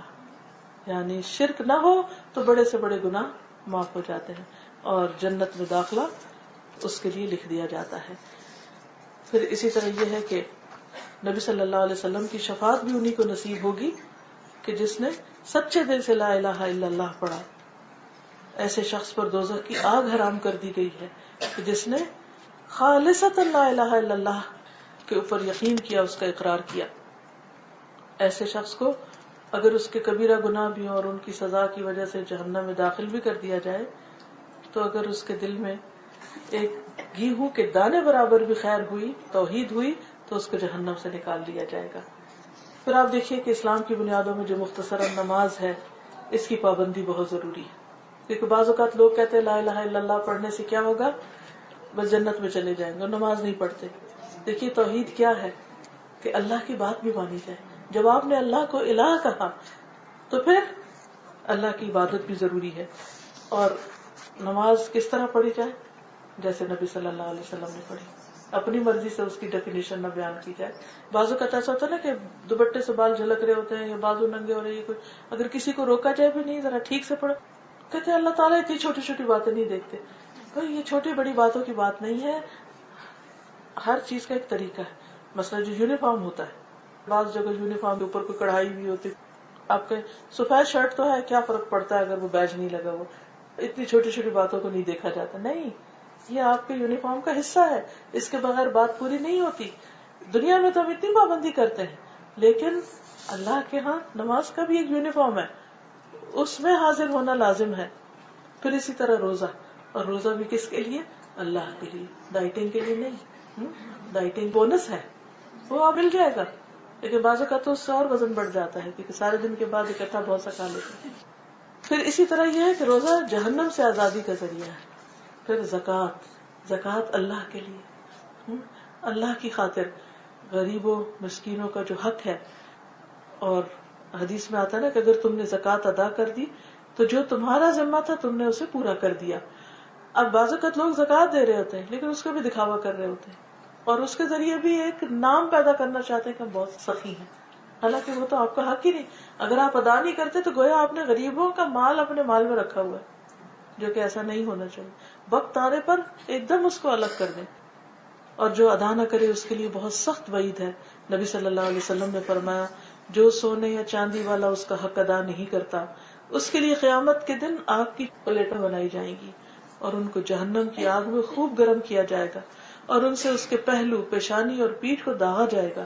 جب وہ ٹھنڈے ہو جائیں گے تو ان کو دوبارہ گرم کیا جائے گا، اور اس دن برابر یہ عمل اس کے ساتھ ہوتا رہے گا جس کی مقدار 50,000 سال کے برابر، یعنی حشر کے دن، یہاں تک کہ بندوں کا فیصلہ ہو جائے۔ تو زکوٰۃ ادا نہ کرنے والے کے لیے پورا حشر کا میدان سزا ہی سزا ہے، ہاں اس کے بعد وہ جنت میں جائے یا جہنم میں، یہ بات کا فیصلہ ہے۔ پھر اسی طرح سانپ کی شکل اختیار کر کے اس کو ڈسے گا۔ اصل میں یہ کہ زکوٰۃ مال کو پاک بھی کرتی ہے اور مال کی حفاظت بھی کرتی ہے۔ پھر اسی طرح حج ہے، حج بھی دین کی بنیادوں میں سے ہے۔ فرض ہو جائے اگر حج تو جلدی ادا کرنا چاہیے، کیونکہ کسی کو نہیں معلوم کہ کل کیا پیش آنے والا ہے، ایسا نہ ہو کہ فرض ادا کیے بغیر مر جائے۔ تو اس لیے توحید کے بعد یہ جو باقی چیزیں ہیں ان کا پورا کرنا بھی نہایت ضروری ہے۔ اللہ تعالی ہمیں عمل کی توفیق عطا فرمائے۔ وآخر دعوانا ان الحمد للہ رب العالمین۔ اگر اس موضوع سے متعلق کوئی سوال ہو آپ کا تو آپ اس کو کر سکتے ہیں، اگر کوئی بات مزید آپ ایڈ کرنا چاہیں تو وہ بھی آپ کر سکتے ہیں۔ فرمائیں۔ کچھ لوگ کہتے ہیں کہ کیونکہ ہم نبی کی امتی ہیں تو ہم ضرور بخشے جائیں گے۔ جی، یہ کہتے ہیں کہ کچھ لوگ یہ کہتے ہیں کہ ہم نبی کے امتی ہیں تو ہم ضرور بخشے جائیں گے۔ ٹھیک ہے، اگر آپ لا الہ الا اللہ محمد رسول اللہ سچے دل سے پڑھتے ہیں تو انشاءاللہ بخشے جائیں گے۔ دنیا میں اگر گناہوں کی معافی مانگ لی تو اللہ تعالیٰ معاف فرما دیتے ہیں، اور اگر معافی نہیں مانگی اور گناہ کی حالت میں فوت ہوئے تو اللہ چاہے تو بھی معاف کر دے، اس کا فیصلہ ہے۔ لیکن یہ ہے کہ کچھ لوگوں کو پہلے جہنم میں بھیجا جائے گا اور وہاں وہ اپنے گناہوں کی سزا پائیں گے، جیسے ابھی میں نے زکوٰۃ کے بارے میں کہا نا کہ زکوٰۃ ادا نہ کرنے والے کو حشر کے میدان میں پلیٹوں سے داغا جائے گا، میٹالک پلیٹس کو جہنم میں گرم کر کر کے، اور پھر جب وہ پاک ہو جائیں گے تو پھر وہاں سے ان کو نکالا جائے گا۔ جب وہ نکالے جائیں گے تو جنت میں جانے سے پہلے ان کو ایک جگہ پر ایک نہر الحیات ہے، اس کا پانی ان پہ ڈالا جائے گا جس سے ان کے جسم دوبارہ اگنے لگیں گے۔ لیکن وہ جب جسم ان کے پورے بنیں گے تو بھی ان کے اوپر جلنے کے نشان ہوں گے، اور اس حال میں جب وہ جنت میں داخل کیے جائیں گے تو وہ نشان نظر آئیں گے اور ان کو جہنمیون کہا جائے گا۔ جہنمیون کہا جائے گا کہ یہ وہ لوگ ہیں جو جہنم سے ہو کر آئے ہیں، نکل جائیں گے۔ کیونکہ ابھی میں نے عرض کیا نا کہ جس کے دل میں گیہوں یعنی گندم کے دانے کے برابر بھی ایمان ہے، وہ توحید پر ہے، لیکن اس کے ساتھ اس نے غلط کام بہت کیے ہیں، تو وہ بالآخر جنت میں پہنچے گا، بخشا جائے گا پھر، کچھ سزا کے بغیر، کچھ سزا کے ساتھ۔ جی دادا یہ مجھے اجتماعی دعا کے بارے میں بتا دیجیے پلیز، کہ جو ہم مجالس کرواتے ہیں ان کے بعد خواتین کہتی ہیں کہ اجتماعی دعا ہونی چاہیے، شرعی حیثیت کیا ہے؟ اس میں آپ دیکھیے کہ اس معاملے میں جو میری تحقیق ہے اور اس میں جو مختلف لوگوں سے میں نے معلوم کیا ہے، اسے دو رائے پائی جاتی ہے۔ ایک تو کہتے ہیں کہ نہیں جی کوئی نہیں ہونی چاہیے، اور مجلس کے خاتمے کی دعا جو سبحانک اللہم و بحمدک اشہد ان لا الہ الا انت کافی۔ کچھ لوگ یہ کہتے ہیں کہ اللہ سبحانہ وتعالیٰ نے جو دعا کا حکم دیا ہے وقال ربکم ادعونی استجب لکم، تو اس کے لیے کوئی پابندی نہیں لگائی کہ یہاں پکارو یہاں نہ پکارو، پہلے نہ پکارو اور بعد میں پکارو، اور اکیلے پکارو اور جمع ہو کے نہ پکارو، اس میں کہیں کوئی پابندی نہیں رکھی۔ تو اس صورت میں وہ کہتے ہیں کہ اگر مجلس کے اختتام پر بھی دعا مانگ لی جائے تو کوئی حرج نہیں ہے، یعنی منع کہیں نہیں کیا گیا۔ ان کا سوال یہ ہے کہ اگر کوئی بچہ اپنے ماں باپ کے ڈر سے نماز پڑھ رہا ہے تو کیا یہ شرک میں آئے گا؟ اب دیکھیے کہ ابتدا میں جب بچوں کی تربیت ہو رہی ہوتی ہے تو اس وقت ایک فیز ہوتا ہے کہ جس میں وہ سب سے پہلے سامنے والی چیز سے ڈرتے ہیں، اور ابھی ان کا اتنا شعور بیدار نہیں ہوتا، لیکن جب وہ بالغ ہو جائے، شعور بیدار ہو جائے، تو صرف اپنا ڈر نہ ہو، اللہ کی خاطر سب کچھ کرنے والے ہوں، کیونکہ ان صلاتی و نسکی و محیای و مماتی للہ رب العالمین، میری نماز، میری قربانی، میرا جینا، میرا مرنا صرف اللہ کے لیے۔ اب آپ دیکھیے کہ جب وہ ماں باپ کے ڈر سے پڑھتے ہیں تو ماں باپ کو حکم ہے نا کہ جب 10 سال کے ہو جائیں تو مارو۔ کچھ عرصہ یہ آئے گا کہ جس میں وہ ماں باپ کی خاطر پڑھیں گے کہ انہوں نے کہا ہے، یا آپ کہیں گے تو پڑھیں گے، یا آپ کے ڈر سے پڑھیں گے، لیکن یہ ٹیمپرری فیز ہونا چاہیے۔ ساتھ ساتھ ان کو سمجھانا چاہیے کہ دیکھو میری خاطر نہیں پڑھو، اللہ کی خاطر پڑھو، کیونکہ اللہ تعالیٰ اسی پہ اجر دیں گے جو تم اللہ کی خاطر کام کرو۔ لیکن ہمیں انہیں یہ نہیں کہنا چاہیے کہ تم شرک کر رہے ہو میری وجہ سے پڑھ، ایسی باتیں نہ کریں۔ تربیت میں ایک اصول یاد رکھیں، منفی جملے نہ دہرائیں، کیوں ہم منفی چیز سے روک رہے ہیں اور منفی باتیں کر رہے ہیں، وہ اسی کو یاد کر لیں گے، وہی ان کے اندر اور پختہ ہو جائے گا۔ تو مثبت بات کریں کہ دیکھو کہ نماز تو اللہ کے لیے ہوتی ہے نا، تو اللہ تعالیٰ جب بلائے حی علی الصلاح حی علی الفلاح کی پکار آئے تو بس پھر اللہ کے لیے اٹھ جاؤ۔ یہ ساتھ ساتھ ان کو سکھاتے جائیں۔ اسی طرح جب بڑوں کے احترام میں کوئی چیز آپ کرتے ہیں، نماز، روزہ، حج، زکوٰۃ تو احترام میں نہیں ہونی چاہیے قطعاً، لیکن بعض اوقات ایسا ہوتا ہے کہ جیسے کوئی آیا تو آپ احترام میں کھڑے ہو جاتے ہیں، یا وہ نہیں مطالبہ کرتے لیکن خود ہی آپ اٹھ کے ملاقات کے لیے آگے آتے ہیں، یا ان کے احترام میں اپنی جگہ چھوڑ دیتے ہیں کہ بھی وہ آئے ہیں مجلس میں تو ان کو بٹھا دیں، یا کوئی عمر میں بڑا ہے یا کچھ۔ تو احترام تو خود دین نے سکھایا، لیکن اس کی جزا ان سے نہ چاہیں، کریں اللہ کے لیے، ان کا احترام کریں، لیکن کس کی خوشی کے لیے؟ اللہ کے لیے، کہ اس کا اجر اللہ مجھے دے گا۔ یہ نہ کریں کہ اچھا میں نے تو بڑے کا احترام کیا تھا اور اس نے مجھے کچھ دیا ہی نہیں۔ والدین کی بھی خدمت اس لیے نہ کریں کہ وہ وراثت سے ایکسٹرا آپ کو کچھ دے، اللہ کا حکم ہے جزا اللہ سے چاہے، اللہ سے بڑھ کر کون جزا دے سکتا ہے؟ جی آپ فرمائیے۔ وعلیکم السلام۔ یہی کہہ رہی تھی کہ آج کل جیسے لوگوں نے وہ بنا دیا ٹرینڈ، ذرا سی کوئی نئی بات ہے کہ تو کہتے ہیں بدعت، یہ بدعت ہے۔ جیسے بھی بہن نے اجتماعی دعا کے تعلق سے کہا، اجتماعی دعا کو بہت سے اہل علم جو ہے وہ بدعت کہتے ہیں۔ تو یہ چیز انسان کو دین سے دور کرتی ہے یا قریب کرتی ہے کہ ہم ہر ایک کی چھوٹی چھوٹی بات پہ بدعت کا فتویٰ لگائیں؟ اس سے احتیاط کرنی چاہیے۔ میں چونکہ کرواتی تھی پہلے یہ دعا، کبھی نہیں بھی کرواتی، تو مجھے کچھ لوگوں نے اعتراض کی، پھر میں نے اس پہ اسٹڈیز شروع کی، اس پہ پڑھنا شروع کیا اور دلائل اکٹھے کیے کہ اگر کوئی اکٹھے کسی موقع پہ دعا کر لیتا ہے تو کہاں سے بدعت ہو گئی؟ دعا ہی ہے نا، کیا منع کیا گیا ہے؟ جب منع نہیں کیا، الاصل فی الامور الاباحہ، تو ہر چیز کو بدعت نہیں کہے۔ یہ نہیں کہے کہ اس وقت لازمی دعا ہونی چاہیے، یا یہ دعا دین کا حصہ ہے، یا اس دعا کے بغیر آپ کا کام ہی پورا نہیں ہوا، یہ نہیں ہونا چاہیے۔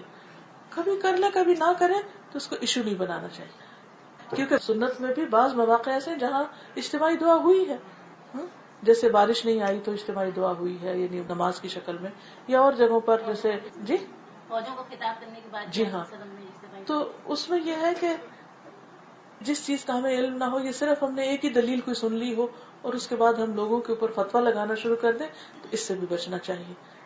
جی اور ان کا سوال یہ ہے کہ کسی کا واسطہ دے کے دعا کرنی چاہیے یا نہیں. پھر آپ یہ دیکھیں کہ کیا نبی صلی اللہ علیہ وسلم نے واسطہ دے کے دعا کی؟ نہیں کی. تو جب آپ نے نہیں کی تو ہمیں بھی نہیں کرنی.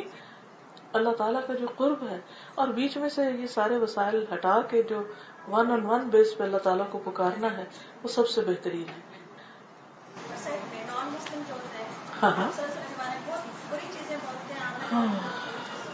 تو میں نے دیکھا ایک مسلمان نے ان کو بددعا. دیکھیے کہ کیا نبی صلی اللہ علیہ وسلم نے جب لوگ ان کو گالیاں دیتے تھے یا مجنون کہتے تھے یا پھر اور برا بلا کہتے تھے, کیا آپ ان کو بددعائیں دیتے تھے؟ ہرگز نہیں.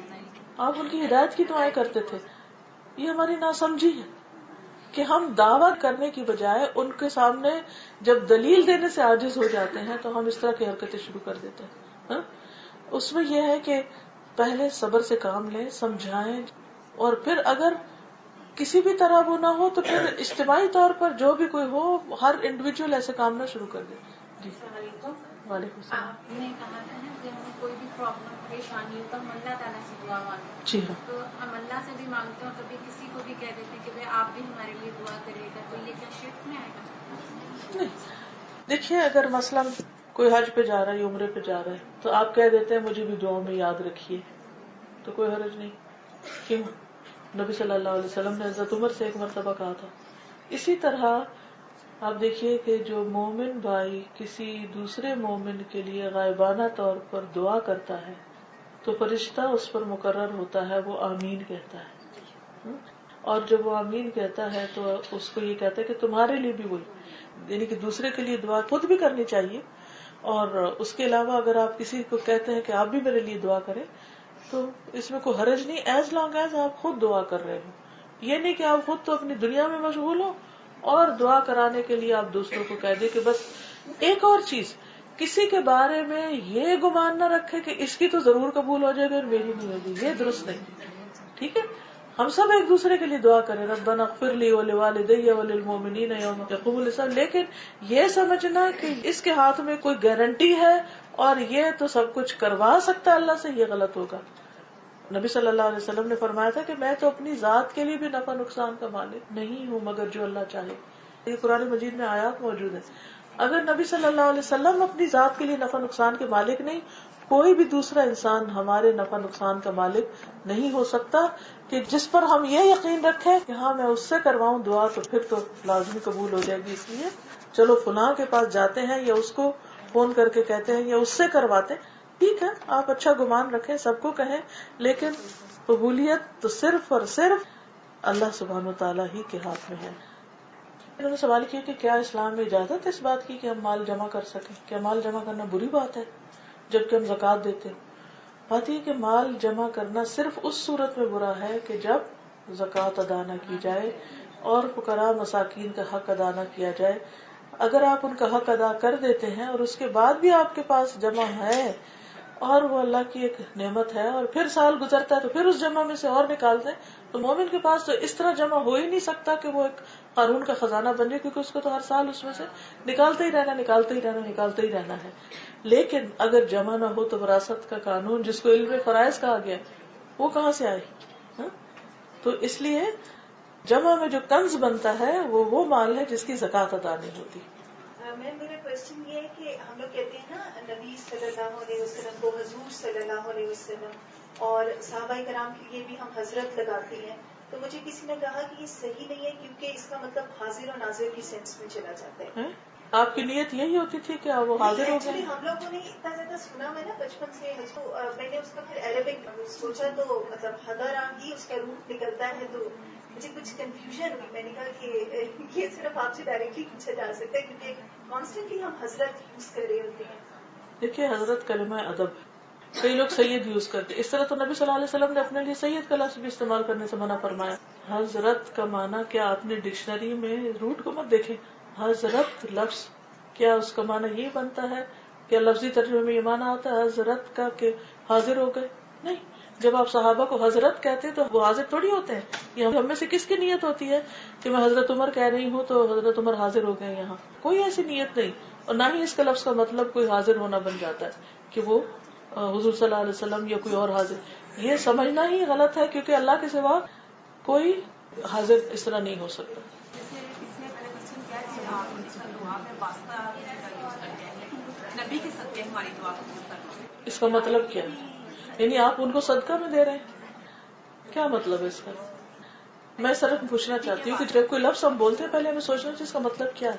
جب ہم کہتے ہیں نبی کے صدقے یہ دعا قبول ہو تو کیا ہم نبی صلی اللہ علیہ وسلم کو اپنی طرف سے صدقہ کر رہے ہوتے ہیں یا اللہ تعالیٰ صدقہ کر رہے ہیں یا صدقہ قبول کر رہے ہیں؟ مطلب کیا مطلب بنتا ہے؟ یا نبی صلی اللہ علیہ وسلم نے کوئی صدقہ کیا تو وہ صدقہ ہمیں فائدہ دے؟ یا ان کے واسطے سے جو لوگ دعا. دیکھیے قرآن مجید میں آتا ہے وَإِذَا سَأَلَكَ عِبَادِي عَنِّي فَإِنِّي قَرِيبٌ أُجِيبُ دَعْوَةَ الدَّاعِ إِذَا دَعَانِ. پکارنے والا جب مجھے پکارتا ہے میں اس کی پکار سنتا ہوں. اس لیے آپ اسی طرح مانگے. مثلا قرآن مجید کی جتنی بھی دعائیں ہیں وہ کیا ہیں؟ ربنا یا ربی سے. کہیں ہے کوئی واسطے کا لفظ؟ کیا آپ میرا جواب سمجھ رہے ہیں؟ قرآن مجید میں جتنی بھی دعائیں ہیں وہ کہاں سے شروع ہوتی ہیں؟ کیا اس میں کوئی واسطہ وسیلہ کا لفظ ہے؟ کچھ بھی نہیں ہے.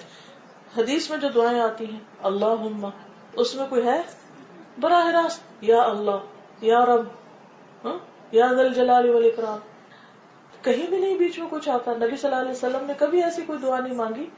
تو ہمیں بھی اسی طرح مانگنا چاہیے جیسے قرآن مجید میں دعائیں آئی ہیں یا سنت میں وارد ہوئی ہیں. ٹھیک ہے، آسان سیدھا طریقہ ہے.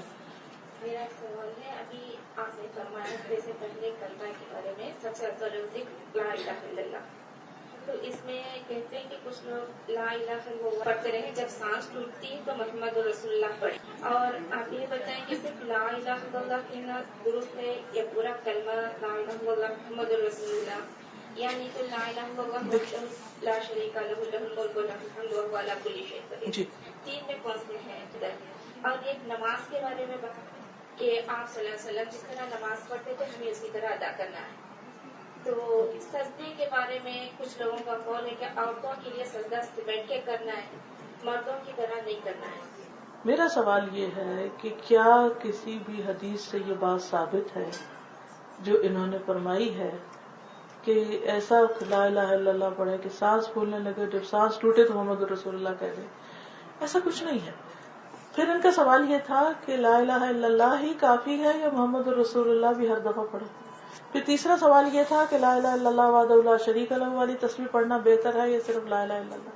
ٹھیک ہے، اب آپ دیکھیے کہ یہ جو مختلف ورژن ہیں یہ مختلف اوقات کے لیے ہیں، مختلف جگہوں کے لیے ہیں. اگر کوئی مسلمان ہو رہا ہے تو اس وقت وہ کیا پڑھے گا؟ اشہد ان لا الہ الا اللہ واشہد ان محمدا عبدہ ورسولہ، پورا کلمہ پڑھے گا. لیکن کسی موقع پر اگر کوئی دل گھبرا رہا ہے یا اللہ کو یاد کر رہا ہے یا کوئی پکار رہا ہے یا مختصراً کسی کو اللہ کی طرف بلانا ہے جس طرح نبی صلی اللہ علیہ وسلم، تو اس وقت انہوں نے صرف اتنا بھی پڑھا کہ لا الہ الا اللہ کافی ہو گیا. اور پھر ہر چیز کے درجے اور سٹیجز ہوتے ہیں نا. اگر آپ اس کی مزید وضاحت کرنا چاہیں تو آپ جس کو آپ چوتھا کلمہ کہتے ہیں نا کہ پہلا دوسرا تیسرا، اسلام میں کوئی تقسیم نہیں بھی ہم نے خود ہی نمبر دے دیے. شاید کسی نے ایک دفعہ ترتیب سے لکھے ہوں گے پھر اس کو اسی سے پکارنا شروع کر دیا. یہ قرآن سنت میں ان کا نمبر کہیں نہیں ہے. تو اس میں لا الہ الا اللہ وحدہ لا شریک لہ لہ الملک و لہ الحمد وہو علی کل شیء قدیر، اور ایک روایت میں یحیی و یمیت آتا ہے اور اس کے اپنا اجر اور ثواب ہے. تو جتنا زیادہ کو پڑھنا چاہے اتنا ہی. لیکن مجھے یہ آپ یہ بتائیے کہ کیا سارے لوگ یہ سب لمبا کلمہ یاد کر سکتے ہیں؟ کچھ لوگ ہیں وہ صرف اتنا بھی اگر آپ ان کو یاد کرائیں نا لا الہ الا اللہ، ان کے لیے اتنا پڑھنا بھی بڑا مشکل ہوتا ہے. میں نے الحمدللہ جب کچھ لوگوں کو مسلمان کیا تو جب میں ان سے کہتی تھی کہ بولو تو ان کو یہ سکھانے میں بھی وقت لگتا تھا کہ لا الہ الا اللہ صحیح طرح وہ پروناؤنس کرے. تو اللہ تعالیٰ نے سب کا حصہ رکھا ہے نیکی میں. لا یکلف اللہ نفسا الا وسعها، دین کو کمپلیکیٹڈ نہیں بنایا. جو تھوڑا پڑھ سکے وہ تھوڑا پڑھ لے. ہاں اگر مسلمان ہونا تو ایمان کے لیے پورا پڑھنا ہوگا. پھر آپ دیکھیے کہ جو سجدے کی بات ہے تو اس میں نبی صلی اللہ علیہ وسلم نے عورت اور مرد کی نماز میں کوئی فرق نہیں بتایا. ٹھیک ہے، یعنی آپ نے یہ نہیں کہا کہ عورتیں اس طرح پڑھیں اور مرد اس طرح پڑھیں. یہ بعد میں علماء نے اپنی طرف سے کچھ چیزیں ایڈ کی ہیں لیکن حقیقت میں نہیں ہے. اصل میں سجدے کی روح ہی اس وقت ادا ہوتی ہے کہ جب انسان صحیح معنوں میں جو پوزیشن بتائی گئی ہے اس کے مطابق سجدہ کرے. ٹھیک ہے. دیکھیے کسی بھی کام کے دو طریقے سے ریاکشن ہوتا ہے.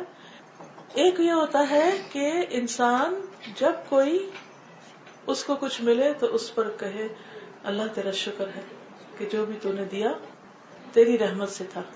ٹھیک ہے. اور اللہ تعالیٰ کا کیا وعدہ ہے, لئن شکرتم لأزیدنکم, اگر شکر ادا کرو گے تو اور ملے گا. لیکن بعض اوقات ہمیں جو ملتا ہے وہ ہم نہیں دیکھتے, اور جو نہیں ملتا اس پہ نظر رکھتے ہیں کہ دل نہیں بھرا. اب چونکہ میری لمٹ ہے, مجھے اس سے آگے جانے کی اجازت نہیں ہے, تو میں آپ سب سے اب اجازت چاہتی ہوں. واتقوا اللہ ویعلمکم اللہ, اللہ سے ڈرو, اللہ تمہیں سکھا دے گا. سبحانک اللہم وبحمدک, نشہد ان لا الہ الا انت, نستغفرک ونتوب الیک. السلام علیکم ورحمۃ اللہ وبرکاتہ.